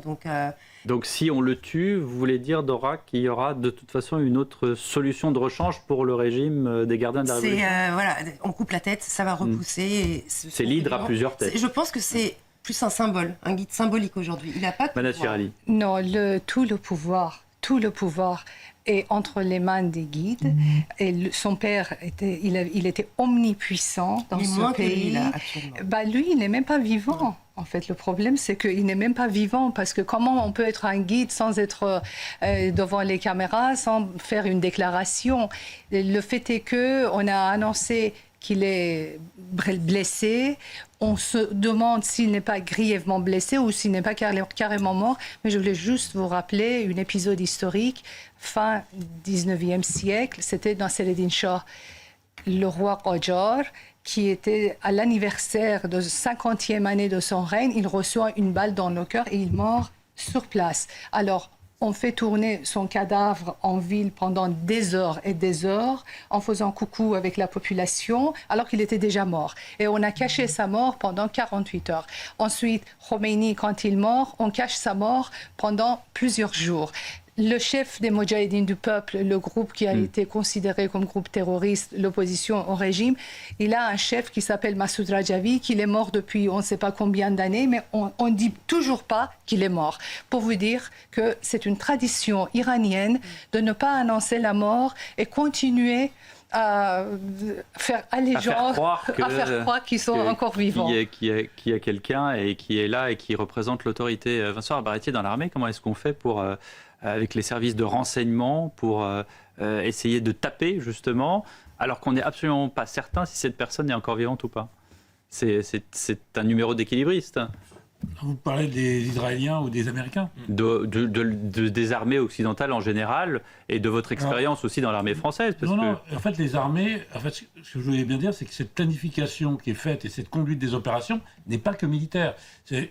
Dans les armées, on ne va pas frapper une autorité. Si vous voulez, on va obtenir un effet sur le terrain, on va obtenir un effet dans la durée ou pas. Cette affaire d'opération Homo, c'est pas une opération militaire. Opération Homo comme Homo hominis, comme un homme. Ça, c'est une opération de service secret. Et dans cette opération américano-israélienne, comme je le disais bien avant d'ailleurs le déclenchement de l'opération, c'est pas des options militaires qui sont présentées. C'est une opération qui s'est déclenchée sur un renseignement des services de renseignement, où ils ont effectivement tué un certain nombre de dignitaires iraniens et qui s'est poursuivie par des frappes militaires. Mais le but de cette opération américano-israélienne, sur laquelle on discute des heures et des heures, il est déjà fixé. Et c'est quoi? C'est un remplacement de gouvernance, on va appeler ça comme ça plutôt que de gouvernement, en Iran qui soit favorable à l'Occident et qui ne soit pas hostile à Israël, qui soit aussi favorable à Israël que le sont par exemple les Émirats Arabes Unis actuellement, qui soient prêts à rentrer dans une association occidentale, ce qui a été le cas avant 1979, où le Shah d'Iran, même s'il n'avait pas de super relations, il en avait de bonnes avec Israël, mais il n'en avait pas forcément, d'ailleurs, très bonnes avec l'Arabie Saoudite ou avec les Émirats du Golfe, qui se méfiaient toujours d'une incursion iranienne sur leur puits de pétrole. Donc, si vous voulez, les armées, elles ne sont pas là pour tuer quelqu'un. Et d'ailleurs, pendant la Seconde Guerre mondiale, les militaires américains ou même soviétiques n'ont jamais essayé de tuer Hitler ou l'empereur du Japon. Ce sont des opérations militaires qui visent à obtenir des victoires sur le terrain et qui ont, en fait, pour faire pression sur le régime. Et oui, pour obtenir une capitulation sans condition, qui est un terme militaire, qui n'est pas un terme civil. Et c'est là qu'est tout le problème, puisque la capitulation, pour l'instant, se fait attendre, et selon les dernières déclarations, on ne sait pas si ça arrivera. Les déclarations sont des déclarations politiques, alors que ce sera l'armée iranienne qui capitulera devant les armées américaines et israéliennes. Et au Japon et à Berlin, en 1945, ce sont les militaires qui ont capitulé. D'ailleurs, il y avait encore des politiques allemands, mais ce sont des militaires. C'est Keitel et Jodl, les chefs d'état-major. Sur le Missouri au Japon, ce sont les militaires japonais. C'est pas l'empereur qui s'est déplacé sur le porte-avions Missouri, ni même le premier ministre japonais. Ce sont les militaires japonais. La capitulation sans condition, c'est quelque chose de militaire. C'est quand les militaires d'un pays s'estiment incapables de continuer la lutte. Keitel, Jodl, Krebs et Burgdorf qui restent autour d'Hitler dans les dernières heures dans le bunker, effectivement. Oui. Je peux rajouter juste... Bien sûr, Madame Chirali. Et sachez que des frappes ont lieu en ce moment à Téhéran et que les gardiens de la Révolution somment tous les capitaines qui voudraient passer par le détroit d'Ormuz d'obtenir une permission. Voilà ce qu'on sait à date. Madame Chirali. Je reconnais que le but des armées n'est pas de tuer les individus, mais l'assassinat ciblé était quand même une stratégie qui a été employée depuis plusieurs décennies là, dans la région. Et aussi bien les Américains que les Israéliens, ils se sont débarrassés des têtes des terroristes ou tous ceux qui étaient contre eux. Et là, dans le cas iranien, l'assassinat de Qassem Soleimani, l'assassinat de plusieurs têtes de régime, et là, dernièrement, Ali Khamenei. Et je veux tout simplement préciser le fait qu'ils n'ont pas un stock interminable de têtes. Et 50 généraux de leur armée sont tombés. La tête principale est tombée. La personne de Khamenei était celui qui avait toute la puissance de la République islamique. Il est tombé. On voit à quel point ils ont du mal à le remplacer. À quel point ils ont du mal à coordonner leurs opérations entre eux. Tout ça montre que le stock n'est pas indéfini. Avec les gardiens de la Révolution qui disent avoir frappé un navire battant pavillon libérien et un vraquier thaïlandais. La guerre d'Ormuz, la guerre dans le détroit d'Ormuz se poursuit alors que, et vous en parliez Manas Chirali, le prince Reza Pahlavi a pris la parole et il s'est adressé aux Iraniens. On écoute. Chers compatriotes, nous voici à l'étape décisive de notre ultime combat. Je vous exhorte à vous procurer au plus vite les provisions essentielles. Pour votre sécurité, restez chez vous et quittez les rues. Poursuivez la grève et ne vous présentez pas au travail. Continuez vos chants nocturnes pour manifester votre unité. Aux forces armées et aux forces de l'ordre, c'est votre dernière chance de rompre avec l'oppression et de rejoindre votre peuple. Attendez mon appel final. Alors voilà, Reza Pahlavi qui prend presque des aspects d'un appel du 18 juin. En tout cas, la grande question, on l'a posée tout à l'heure, Manas Chirali, c'est Trump a dit... On fait la guerre, elle va se terminer le plus vite. La marine iranienne est pratiquement détruite. On attaque les usines de drones. Petetsek l'a encore redit hier. Les Israéliens et le colonel Rafovitch nous l'a encore dit dans cette émission il y a une heure en disant on ne va pas régler la guerre avec chronomètre, on va finir le travail. À la fin des fins, quand le terrain sera, entre guillemets, déblayé, qu'est-ce qui nous dit que les Iraniens qui vivent dans la terreur, on vient de le voir dans le sujet de Félix Perolaz, qui sont en train de fuir Téhéran, qu'est-ce qui nous dit que les Iraniens vont se soulever et vont dire, voilà, maintenant, nous voulons un nouveau régime? Est-ce que, par exemple, ce qui reste de l'armée régulière va aussi se soulever contre les gardiens de la Révolution? Rien n'est dit. Je n'ai pas beaucoup d'espoir sur l'armée régulière parce que je pense qu'elle est complètement inféodée par le régime. Donc c'est illusoire d'attendre. Expliquez-moi cette inféodation. Comment ça fonctionne? Ça fonctionne, c'est psychologique? On vous met dans la tête que... C'est-à-dire que c'était l'armée royale qui a été complètement décapitée par Khomeini. Il a tué ses têtes, ses généraux qui étaient loyaux envers le Shah.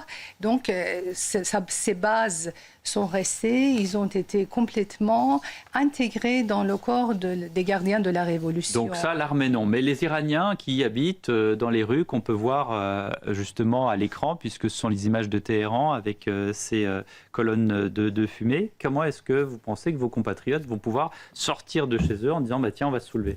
J'ai pu remarquer que pour l'instant, aussi bien le prince Reza Pahlavi que d'autres Iraniens qui ont une certaine influence sur la population, systématiquement, ils demandent à la population de rester à l'abri, de ne pas sortir, de ne pas manifester. Les dernières manifestations en date, c'était à la suite de l'annonce de la mort de l'ayatollah Khamenei. Quand on a annoncé, on a vu que les villes iraniennes, les Iraniens sont sortis dans les rues en dansant et en chantant. Ils ont célébré, ils ont fait la fête, la mort du dictateur. Donc fin février. Donc le problème, ce n'est pas comment les Iraniens vont sortir. Là maintenant, pour l'instant, le problème de leur leader et le problème des autres Iraniens qui ont de l'influence, c'est de les contenir à l'intérieur de leur maison, de ne pas les envoyer sous les bombes. Parce qu'ils sont tout le temps sur les toits en train de filmer les bombardiers. Et dans certaines villes, on a entendu une fois qu'ils ont vu les centres de répression, les commissariats et les corps des gardiens de la Révolution ont été bombardés. Ils sont à nouveau sortis dans la rue pour prendre le pouvoir dans les villes. Alors on leur a dit non, le travail n'est pas encore fini.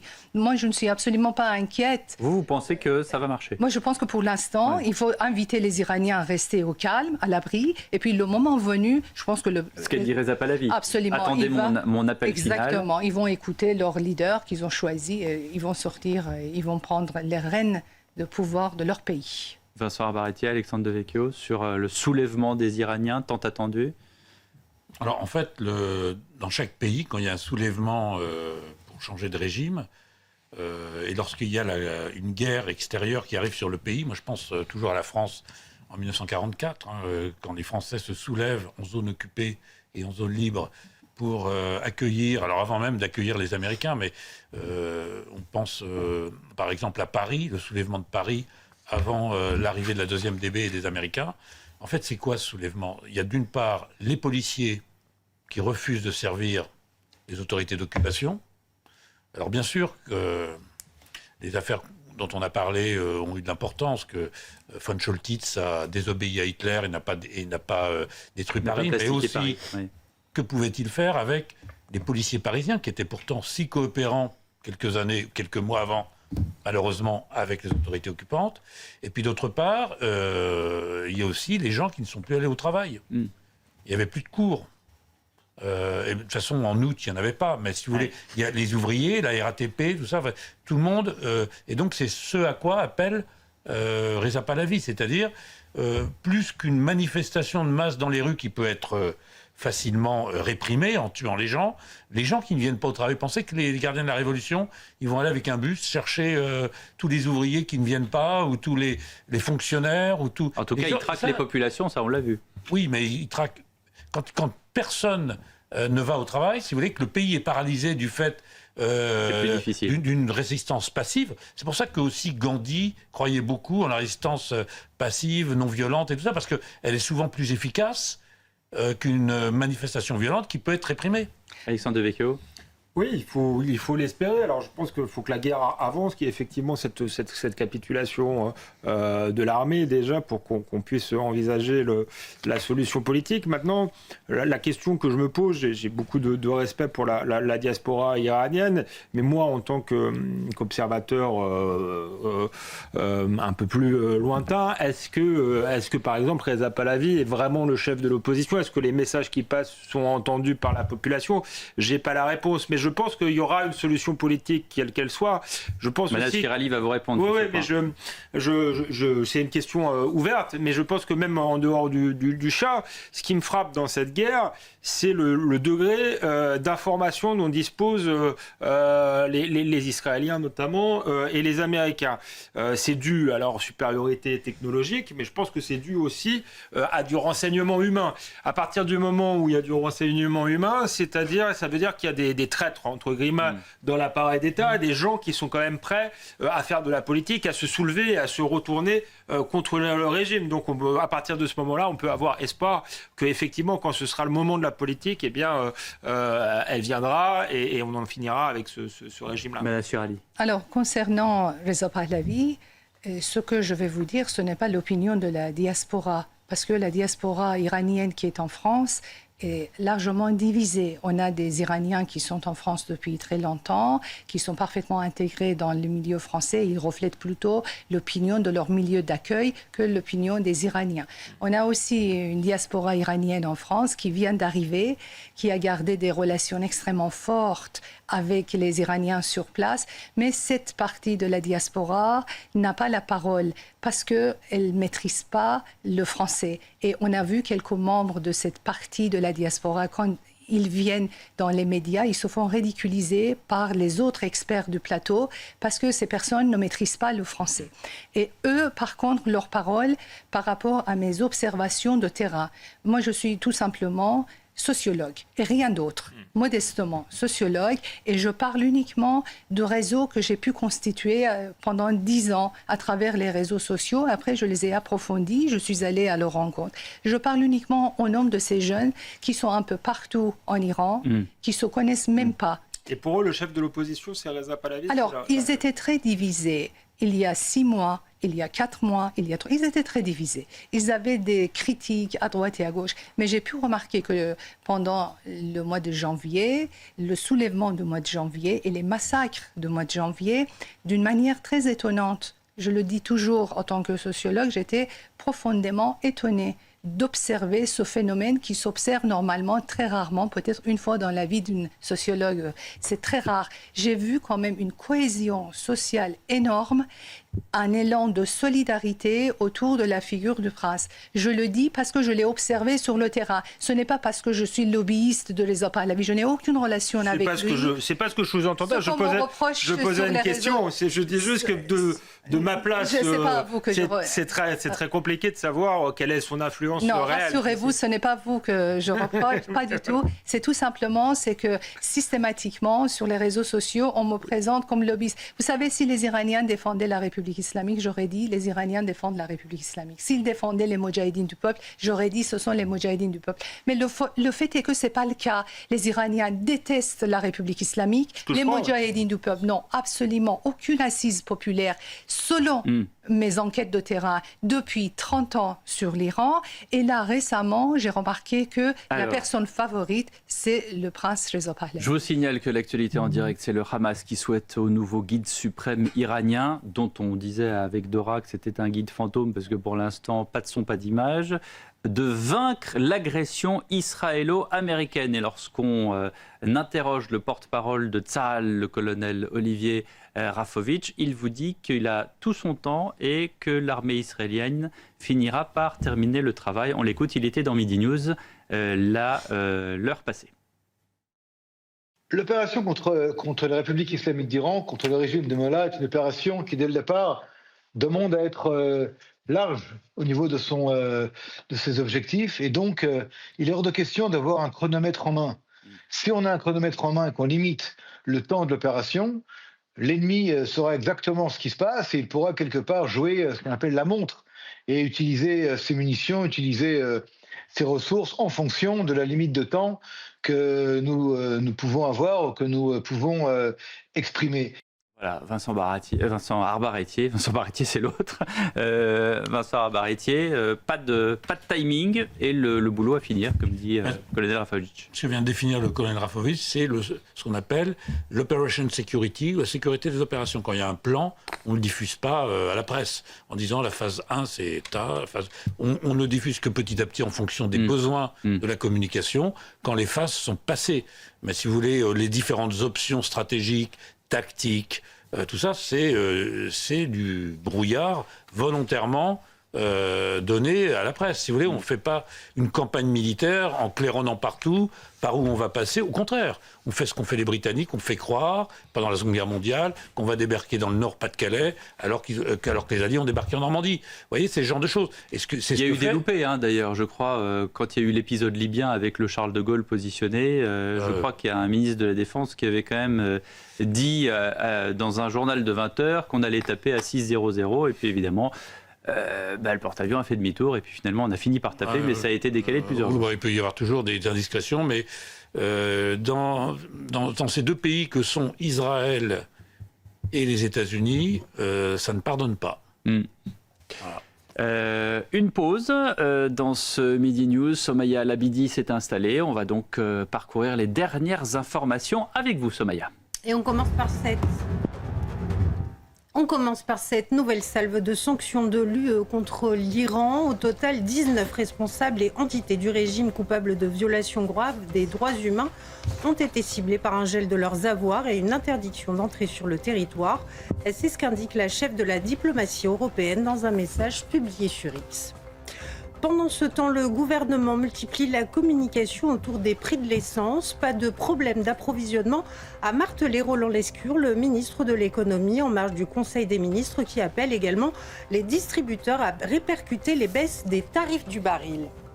Et puis on termine avec la bataille navale aux abords du détroit d'Ormuz. Un navire marchand thaïlandais a été attaqué. Des opérations ont été mises en place pour secourir 3 des 23 membres d'équipage.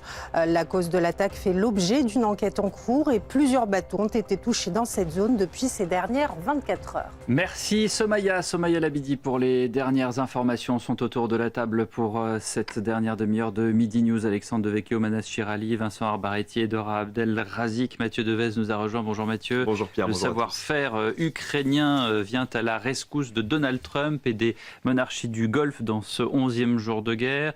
Mathieu, Washington a sollicité en effet Kiev pour trouver une solution afin de contrer les frappes de drones iraniens. Exactement Pierre. L'idée en fait c'est de profiter de l'expérience acquise par l'Ukraine en matière de drones intercepteurs. Je vais vous expliquer. L'Ukraine a développé, regardez, ce drone. C'est un drone appelé P1 Sun pour faire face aux drones kamikazes d'origine iranienne utilisés sur le champ de bataille. Il s'agit de drones conçus en Iran donc et fournis à la Russie, notamment les modèles Shahed. Alors le P1 Sun que vous voyez là, c'est un drone, lui, chasseur de drones. Une fois lancé, il poursuit sa cible dans les airs et la détruit en explosant à proximité. L'un de ses grands avantages, c'est quoi ? C'est son coût très faible, environ $1000 à l'unité. À titre de comparaison, un missile Patriot, c'est plusieurs millions de dollars par tir. L'idée est donc d'utiliser ces intercepteurs que vous voyez à l'image pour contrer les attaques massives de drones. Alors, voyez à quoi il ressemble. De taille compacte, environ 1 mètre d'envergure, comparable en fait à un grand drone de loisir.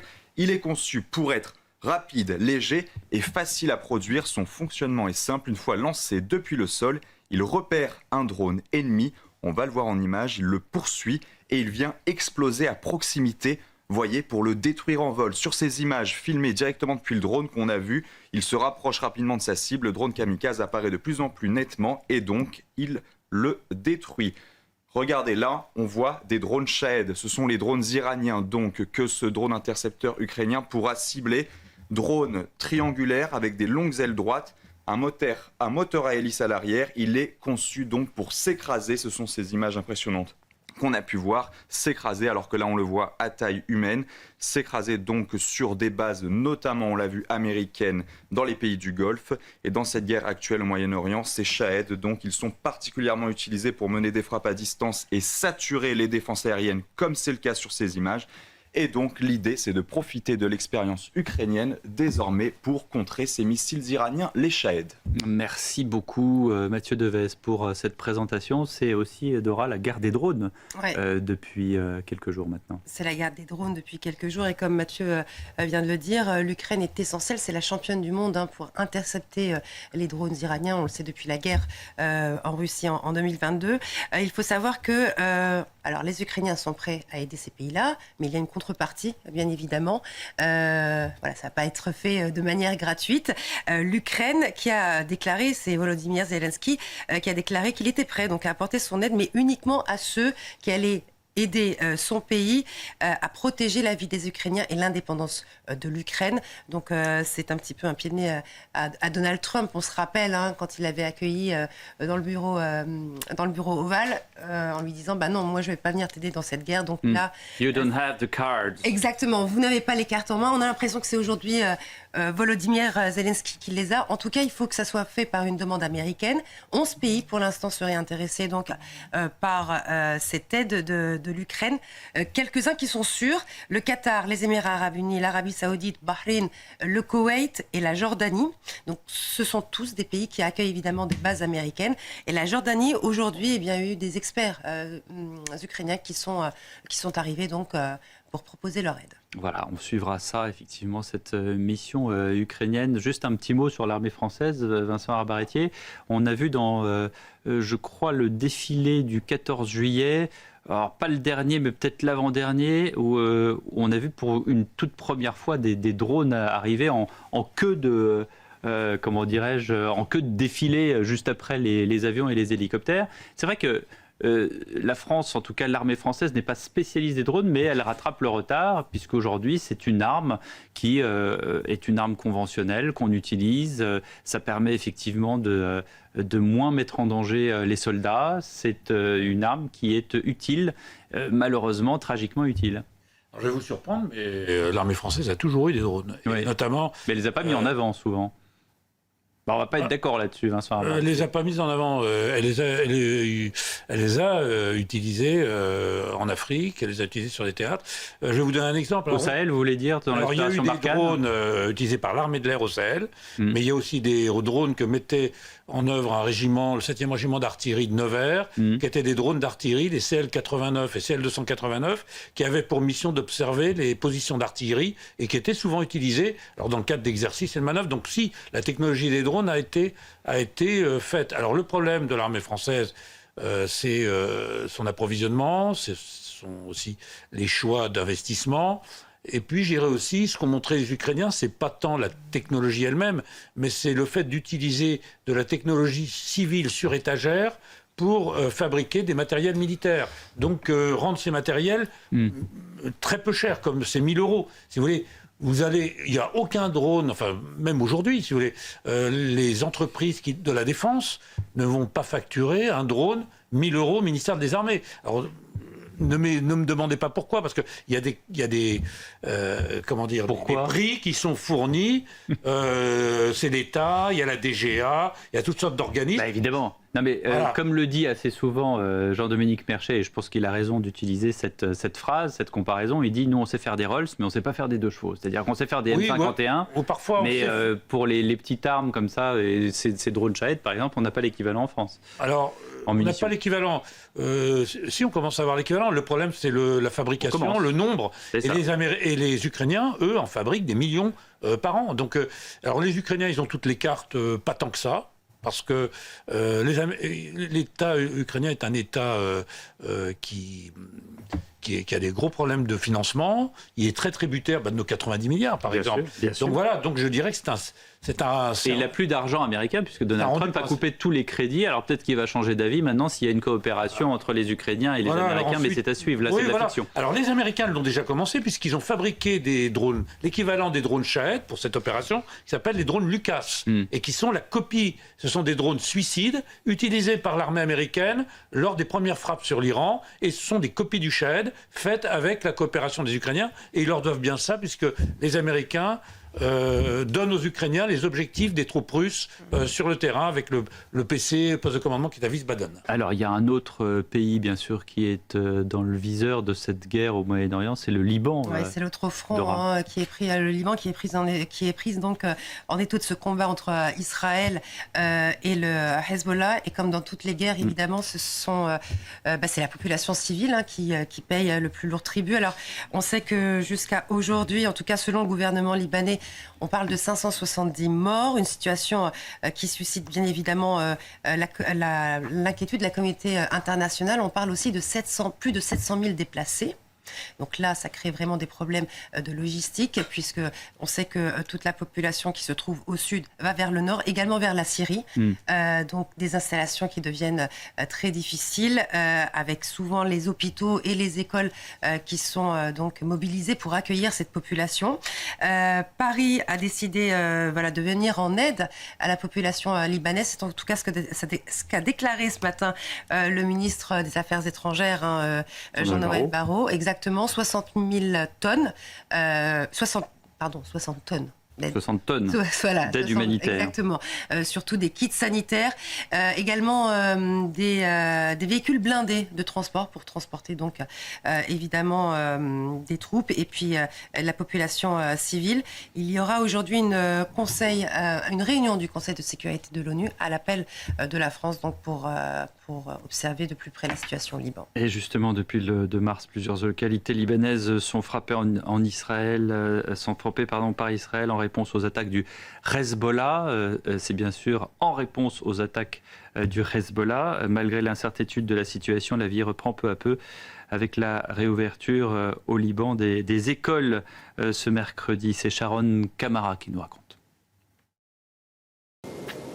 Le sud est la capitale du Liban, bombardée à plusieurs reprises en une semaine. Installé depuis plus de 20 ans à Beyrouth, ce Français a vu les frappes s'abattre jour après jour à seulement quelques kilomètres de son domicile. Oui, il y a eu des frappes, mais pas tous les jours. En fait, nous avons eu, par exemple, le week-end dernier, dans la nuit de vendredi à samedi, on n'a rien eu. Donc des fois, on peut dormir tranquille, et d'autres nuits où ça plastronne énormément. Donc le premier jour, le lendemain, les boutiques étaient fermées, mais 2 jours après, la vie a repris. Installé dans la ville côtière de Jounieh, loin des zones bombardées, ce volontaire français au sein d'une association observe malgré tout un impact psychologique sur la population. Ce que j'ai senti là chez les Libanais avec qui j'ai discuté, c'est une forme de lassitude, envie d'arrêter, que le pays se relance, que la crise s'arrête, parce que en fait tous les 2 ans ça repart pour un cycle. Et ils n'en peuvent plus, vraiment. Beaucoup s'inquiètent de l'issue de ce conflit qui intervient moins de 2 ans après l'offensive terrestre israélienne qui avait fait plus de 4000 morts au Liban. C'est pire que 2024 parce qu'en 2024, ils tapent avec le Hezbollah. Là, ils tapent l'Iran en même temps. Nous, ce qui nous angoisse, c'est qu'en Iran, ils arrêtent de taper. C'est-à-dire que le président américain abandonne l'Iran en disant voilà, il va sortir de ce bourbier sans avoir abattu le régime, et que nous ici, ça continue de taper parce que ils auront beaucoup de mal à anéantir le Hezbollah. En une semaine, le conflit a déjà fait plus de 700 000 déplacés. Voilà pour ce sujet de Sharon Kamara, Dora Abdelrazik. C'est effectivement une situation très préoccupante. Oui, on parle d'une crise humanitaire sans précédent au Liban, alors que le Liban, on le sait, ces dernières années a été touché par plusieurs crises économiques et sanitaires et humanitaires avec l'explosion du port de Beyrouth il y a quelques années. Donc aujourd'hui, vraiment, c'est la population qui souffre le plus. Donc l'Europe aussi va venir en aide, mais c'est une situation terrible pour les Libanais. Manas Chirali, quelle est la relation entre les Iraniens et les Libanais ? Entre les Iraniens et les Libanais, la relation est excellente, mais entre la République islamique et le Hezbollah de Liban, c'est tout à fait une autre histoire. Le Hezbollah est devenu, les soldats de Hezbollah sont devenus les mercenaires directs de la République islamique. Ils sont en train de sacrifier, comme leurs pères de la République islamique, qui ont toujours sacrifié les intérêts nationaux des Iraniens, ils sacrifient eux aussi les intérêts des Libanais, et ça montre à quel point ces mouvements idéologiques se produisent, se développent au détriment des peuples dans lesquels ils sont nés. On va rejoindre Dounia Tengour à l'Elysée avec Alexandre Bischoff, puisqu'une réunion du G7 s'est tenue à se tient d'ailleurs dans quelques minutes. Justement, Dounia Tengour, vous êtes sur place à l'Elysée. De quoi s'agit-il exactement? Expliquez-nous. Alors, cher Pierre, il y a 2 réunions qui vont se tenir dans quelques minutes, à 15h précisément, pour gérer les répercussions de la guerre en Iran. Alors, pendant qu'à Matignon, le Premier ministre va recevoir les chefs de parti pour discuter de la situation au Moyen-Orient, Emmanuel Macron, lui, est mobilisé plutôt sur le terrain international. En effet, le chef de l'État a décidé de convoquer une réunion des pays du G7 en visioconférence. Alors, il faut le savoir que la France préside actuellement ce groupe de grandes puissances et l'objectif est clair pour le chef de l'État, c'est d'évaluer ensemble, à plusieurs, donc les conséquences économiques de la guerre et tenter bien sûr de coordonner les réponses pour éviter surtout la flambée des prix du carburant notamment. Donc l'enjeu maintenant est économique après le choc de la guerre. D'ailleurs, depuis plusieurs jours, il faut dire, les réunions du G7 se multiplient. Il y a eu un G7 énergie il y a quelques jours et ensuite un G7 finance. À l'Elysée, on explique que le président se concentre sur la gestion diplomatique, militaire, mais aussi internationale, car c'est son rôle. Selon son entourage, on sait que la situation évolue très vite, cher Pierre. Et donc, il est nécessaire d'anticiper et de répondre de façon coordonnée à ce moment difficile que vont vivre les Français. En clair, Emmanuel Macron laisse sur le plan la discussion politique nationale aux mains de Sébastien Lecornu, pendant que lui s'emploie à s'organiser avec ses partenaires du G7 la réponse internationale à une crise qui pourrait avoir des répercussions économiques majeures, on le sait. Merci beaucoup, Dounia Tengour, accompagnée d'Alexandre Bischoff à l'Elysée, qu'on retrouvera bien sûr au courant de l'après-midi, quand on aura plus d'informations de ce qui sort de l'Elysée. Encore une fois, on mobilise un G7. Alors à la fois sur la situation intérieure et sur la situation intérieure, Dounia nous l'a dit, c'est à Sébastien Lecornu d'ailleurs de parler, et il a dit que pour l'instant il n'était pas question de répercuter, en tout cas de faire un effort sur les prix de l'essence, puisque, pardonnez-moi encore une fois, Manas Chirali, mais c'est le quotidien des Français, on utilise les voitures, et donc et certains d'ailleurs dans les entretiens d'embauche, on vous demande si vous avez une voiture, ça se passe en province, si vous voulez ce boulot, très bien, est-ce que vous avez une voiture? Si vous en avez une, vous pouvez dans ce cas-là l'utiliser à des fins professionnelles. C'est pas forcément super clean, mais en tout cas ça peut arriver. Donc Sébastien Lecornu pour les questions intérieures et Emmanuel Macron, comme l'a dit Dounia, sur des questions internationales. On va dire un mot des municipales qui approchent. Je vous signale d'ailleurs que nous nous retrouvons dimanche dès 19h avec Laurence Ferrari pour une grande soirée sur CNews qui va durer jusqu'à ce qu'on finisse le boulot. Je reprends d'ailleurs les termes de certains chefs de guerre. Nous serons là évidemment pour vous faire vivre cette soirée électorale passionnante avec des enjeux bien sûr, notamment dans les grandes villes de France. Ce matin, dans la grande interview de Laurence Ferrari sur CNews, Sarah Knafo a réitéré sa proposition à Rachida Dati pour une alliance des droites. On écoute Sarah Knafo. Aujourd'hui, je suis la seule candidate qui propose l'union. Monsieur Bournazel nous dit d'avance qu'il n'en veut pas. Donc lui, il a inventé le vote inutile. Il nous dit que voter pour lui, ça ne sert à rien. Il n'y aura pas d'alternance, il n'y aura pas d'alliance. Donc j'invite les électeurs de Monsieur Bournazel à se porter sur ma candidature. Et Madame Dati, alors est-ce qu'il y a déjà des contacts entre vous? Est-ce qu'elle est prête à une union avec vous? Alors j'allais y venir. Moi, tout ce que je dis, je le dis sur la place publique. Donc non, j'ai pas eu de contact privé, mais tout ce que je dis à votre antenne, je dirais la même chose de toute manière, puisque je suis assez transparente depuis le début de cette élection. Je vous disais, Monsieur Bournazel, il dit qu'il veut pas d'alliance. Madame Dati, elle nous dit qu'elle ne sait pas encore. Peut-être qu'elle choisira le soir du premier tour, j'espère. Mais l'électeur, il ne peut pas attendre le soir du premier tour. Il doit voter le matin du premier tour. Et il a besoin d'une certitude. Il a besoin d'être sûr que son vote va lui permettre de battre la gauche. Moi, j'offre cette certitude.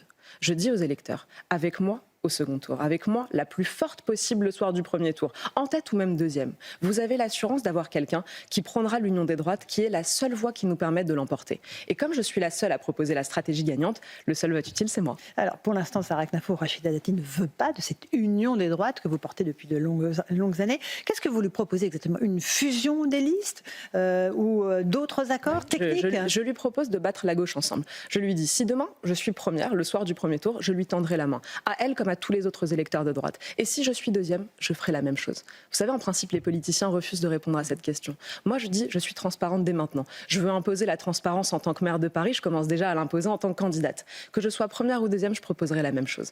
Un accord, une fusion, un accord sur un programme. Il faut battre la gauche. On peut battre la gauche, mais si on est réunis. Quel score de premier tour vous rendrait incontournable pour que Rachida Dati accepte de négocier avec vous, Sarah Knafo? Je pense qu'il ne faut pas parler en tant que 10, 15. On a aujourd'hui, je représente aujourd'hui beaucoup d'électeurs. Madame Dati aussi représente beaucoup d'électeurs. Si on réunit ces électeurs, on est sûr d'écraser la gauche. Il y a eu un sondage qui a été fait par l'Institut IFOP, pour le citer. C'est la première fois qu'on testait une liste de fusion entre Rachida Dati et moi. Coup de tonnerre. À nous deux, on écrase la gauche. La gauche n'aurait plus aucune chance. La gauche l'a bien compris d'ailleurs. Monsieur Grégoire essaye toute la journée d'empêcher cette alliance. Ils l'ont bien compris. Si on s'allie, on devient imbattable. Et donc la droite gagnera Paris. Sarah Knafo ce matin, extrait dans la grande interview avec Laurence Ferré et Alexandre Devecchio. Voilà donc une Sarah Knafo combative, mais ça date pas d'hier, et qui tend la main clairement à Rachida Dati, qui, on l'a vu, a eu une petite inflexion quand même dernièrement. Oui, je pense qu'elle prendra sa décision effectivement au soir du deuxième tour, enfin du premier tour. À mon avis, c'est plus compliqué en réalité que ce que dépeint Sarah Knafo. C'est-à-dire que l'alliance peut aussi faire perdre des voix au centre à Rachida Dati. On peut le regretter idéologiquement notamment, mais c'est une des réalités à Paris qui a une sociologie quand même très particulière. Plutôt plus à gauche, je dirais, que le reste du pays. Ensuite, il y a une question à laquelle ne répond pas Sarah Knafo. Si Rachida Dati refuse cette alliance, que fait Sarah Knafo? Est-ce que ce retour, est-ce qu'elle se retire pour faire gagner la droite, ou est-ce qu'elle maintient sa candidature? Auquel cas, elle peut faire perdre la droite. Elle explique qu'elle l'a fait gagner dans tous les cas. Il y a aussi un cas où elle peut être celle qui fait perdre, qui sème la division. Donc une situation assez complexe et assez différente, je dirais, peut-être du reste du paysage politique national en vérité, parce que ça se poserait de manière totalement différente à la présidentielle, où on imagine que le Rassemblement national serait en tête. En tout cas, c'est peut-être l'un des seuls exemples où une liste Reconquête a un tel score dans les sondages au premier tour. Et il sera intéressant, bien sûr, de voir ce que va répondre Rachida Dati à Sarah Knafo, puisqu'elle sera l'invitée de Laurence Ferré demain à 8h10 dans la matinale. Vous parliez du Rassemblement national. Alexandre Devecchio, sur Sud Radio, Marine Le Pen a affirmé que si le Rassemblement national est au second tour, il se maintiendra par respect pour les électeurs. Dans les cas où le Rassemblement national est au second tour, nous nous maintiendrons. Voilà, c'est clair. Et oui, parce que ça s'appelle le respect des électeurs. Les électeurs, même si ils votent. Favoriser un vote. Non, mais les électeurs, ils votent pour avoir des représentants de leurs idées dans les conseils municipaux, soit dans l'exécutif si on gagne la ville, soit dans l'opposition si on ne la gagne pas.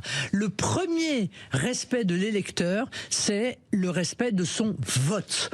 Voilà, c'est le respect de son vote. Et d'ailleurs, on a vu à Marseille que Franck Alizio est au touche-touche avec le maire sortant, Benoît Payan. Alors voilà une stratégie de Marine Le Pen que l'on a pu voir. Manas Chirali, quel est votre regard en tant que... bien sûr, vous habitez la France depuis quelque temps, mais comment est-ce que vous regardez la politique française en général et cette bataille des municipales où on a bien vu que les partis, que ce soit à droite ou à gauche, sont, j'allais dire, presque plus présents dans les extrêmes que dans les partis de gouvernement, ce qu'on appelle les partis centraux. Aussi étonnante que cela puisse paraître, je suis française depuis 26 ans. J'ai dit quelque temps. Donc je vote et je suis profondément concernée. Et évidemment, je souhaite que les choses changent. Et je trouve que... À Paris ou... À Paris déjà, ouais, à Paris. Les choses doivent changer quand même. On ne peut pas rester sur ce qui était avant. Et évidemment, je ne voterai pas pour la gauche. Oui, et alors, justement, quand Alexandre Devecchio vous dit que sociologiquement, Paris est de gauche, ça vous blesse, ça vous embête, ça vous... Non, pourquoi ça doit me blesser? C'est un constat, je le regrette personnellement. Non, mais c'est factuel, c'est totalement factuel. Exactement, c'est factuel. Moi je le regrette, mais c'est malheureusement factuel. D'ailleurs, c'est très étonnant, ça dit des choses de la France, c'est-à-dire que Paris a un poids quand même très important dans notre vie politique. Je suis pas sûr que Paris est très représentatif du reste de la France. On se souvient quand Anne Hidalgo avait été candidate à la présidentielle, elle a fait 1,5%. Bon, elle a même pas convaincu ses électeurs parisiens, mais qui l'ont pas suivi sur le plan national. Mais je crois qu'il y a un décalage, et il y a un décalage globalement entre les grandes métropoles mondialisées et voilà, et la France périphérique, la France rurale, qui a de plus en plus d'autres valeurs et d'autres orientations politiques. Alors, je ne vous interroge pas, colonel Arbaretti, sur la politique. Je sais que vous avez plus ou moins un droit de réserve là-dessus. Je voudrais qu'on termine cette émission par des images assez tristes, puisque ce sont ces animaux de compagnie abandonnés dans les pays du Golfe, avec, bien sûr, on comprend les populations qui fuient les pays du Golfe, mais la tristesse, ce sont ces dizaines, peut-être même centaines d'animaux abandonnés que les chenils se refusent d'euthanasier. C'est un sujet de Noémie Hardy. Ces photos de chiens attachés par une laisse à des poubelles ou des poteaux indignent la toile. Elles auraient été prises à Dubaï. Des expatriés auraient fui les Émirats arabes unis, laissant derrière eux leurs animaux de compagnie. Une association sur place dit être submergée d'appels d'abandon de chiens depuis le début de la guerre. Certaines personnalités publiques sont ciblées. Madi Boursiaga est une influenceuse auprès de 4 millions d'abonnés. Expatriée depuis quelques années à Dubaï, elle raconte son quotidien avec sa petite famille et sa chienne Maya, qu'elle met en scène régulièrement sur ses réseaux. Mais avec la guerre qui touche la région, elle a décidé de quitter temporairement les Émirats pour l'île Maurice, en laissant à Dubaï son Golden Retriever à une amie. Vous vous doutez bien que déjà de base, pour faire voyager Maya, c'est très compliqué, il y a beaucoup de démarches administratives, etc. On n'a pas pu la prendre avec nous, mais elle va très bien. Elle est restée avec Nala, la chienne de nos amis, et les nannies qui s'occupent justement de les sortir. La vidéo fait réagir rapidement les internautes. Malgré elle, elle se retrouve au cœur de la polémique. L'association française, la Ligue de défense des animaux, réfléchit même à porter plainte contre l'influenceuse. Madi a pris la parole. On n'est pas parti, on n'a pas abandonné. On est parti déconnecter quelques jours, comme beaucoup aujourd'hui de Dubaï qui sont partis aussi pour se changer les idées et qui ont des animaux aussi et qui ont fait en sorte de les faire garder. Alors oui, il y a des gens qui ont réellement abandonné leurs animaux, qui les ont euthanasiés et tout. Là, on parle d'un truc qui est vraiment horrible, mais ça ne nous concerne absolument pas. Je me réserve le droit d'ailleurs d'attaquer toutes les personnes qui se permettront de nuire à mon image et d'inventer des propos aussi graves. De son côté, l'association française Argos 42 exige une action immédiate du gouvernement français. Elle demande un dispositif dérogatoire pour les animaux quittant les zones de conflit au Moyen-Orient. C'est d'une tristesse infinie quand même, ces abandons d'animaux, d'ailleurs, qui sont très très fréquents malheureusement au départ des vacances de juillet-août. Mais là, vous le voyez, dans une zone de guerre. Manas Chirali, vous avez regardé cette influenceuse qui vous explique quand même qu'elle va retrouver son chien, mais qu'il l'a donné à un ami, qu'il est dans une colo pour chiens. Mais cependant, voilà, il y a d'autres exemples qui sont plus... Écoutez, je continue à pleurer mes jeunes qui ne sont pas revenus des massacres du 9 et du 8 janvier. Pardon. Non, mais je comprends. Je pleure toujours mes jeunes et je n'ai aucune nouvelle d'eux. Ça fait 12 jours que je n'ai pas de nouvelles de ma famille à Téhéran. Permettez-moi de vous dire que le sort du chien de madame m'indiffère complètement. Bon, au moins ça a le mérite d'être clair. C'est une réponse. Au-delà de ces histoires de chiens, je trouve qu'on a eu quand même deux images très symboliques, très différentes pendant cette guerre. Celle des influenceurs, effectivement, qui se carapatent avec ou sans leur bestiole et qui pleurnichent, et celle des mariés israéliens sous un parking. Ça dit quelque chose de ce qu'est la civilisation occidentale. Il y a ceux qui, je trouve, nous rendent fiers de notre civilisation, puis il y a ceux qui montrent qu'elle est aussi un peu en déclin, je crois. Alors, je souhaite aucun mal à ceux qui sont à Dubaï, etc. Effectivement, je comprends que leur situation est inconfortable, mais il y a une forme d'indécence à venir pleurer. Certains sont expatriés fiscaux, certains se souviennent qu'ils sont français, je le dirais maintenant. Je trouve que l'attitude, effectivement, des Israéliens est beaucoup plus digne, alors qu'ils sont directement sous les bombes. Merci beaucoup à tous. Merci Alexandre Devecchio, et des Iraniens, bien sûr. Arbaretier et Manas Chirali. Merci à toutes les équipes de Midi News, Anaïs Bernamonti, France Goldfarb, Jean-François Ausson, Ludo à la vision et Thibaut à la réalisation. Très bonne journée. Dans un instant, Nelly Denac pour 120 minutes sur CNews.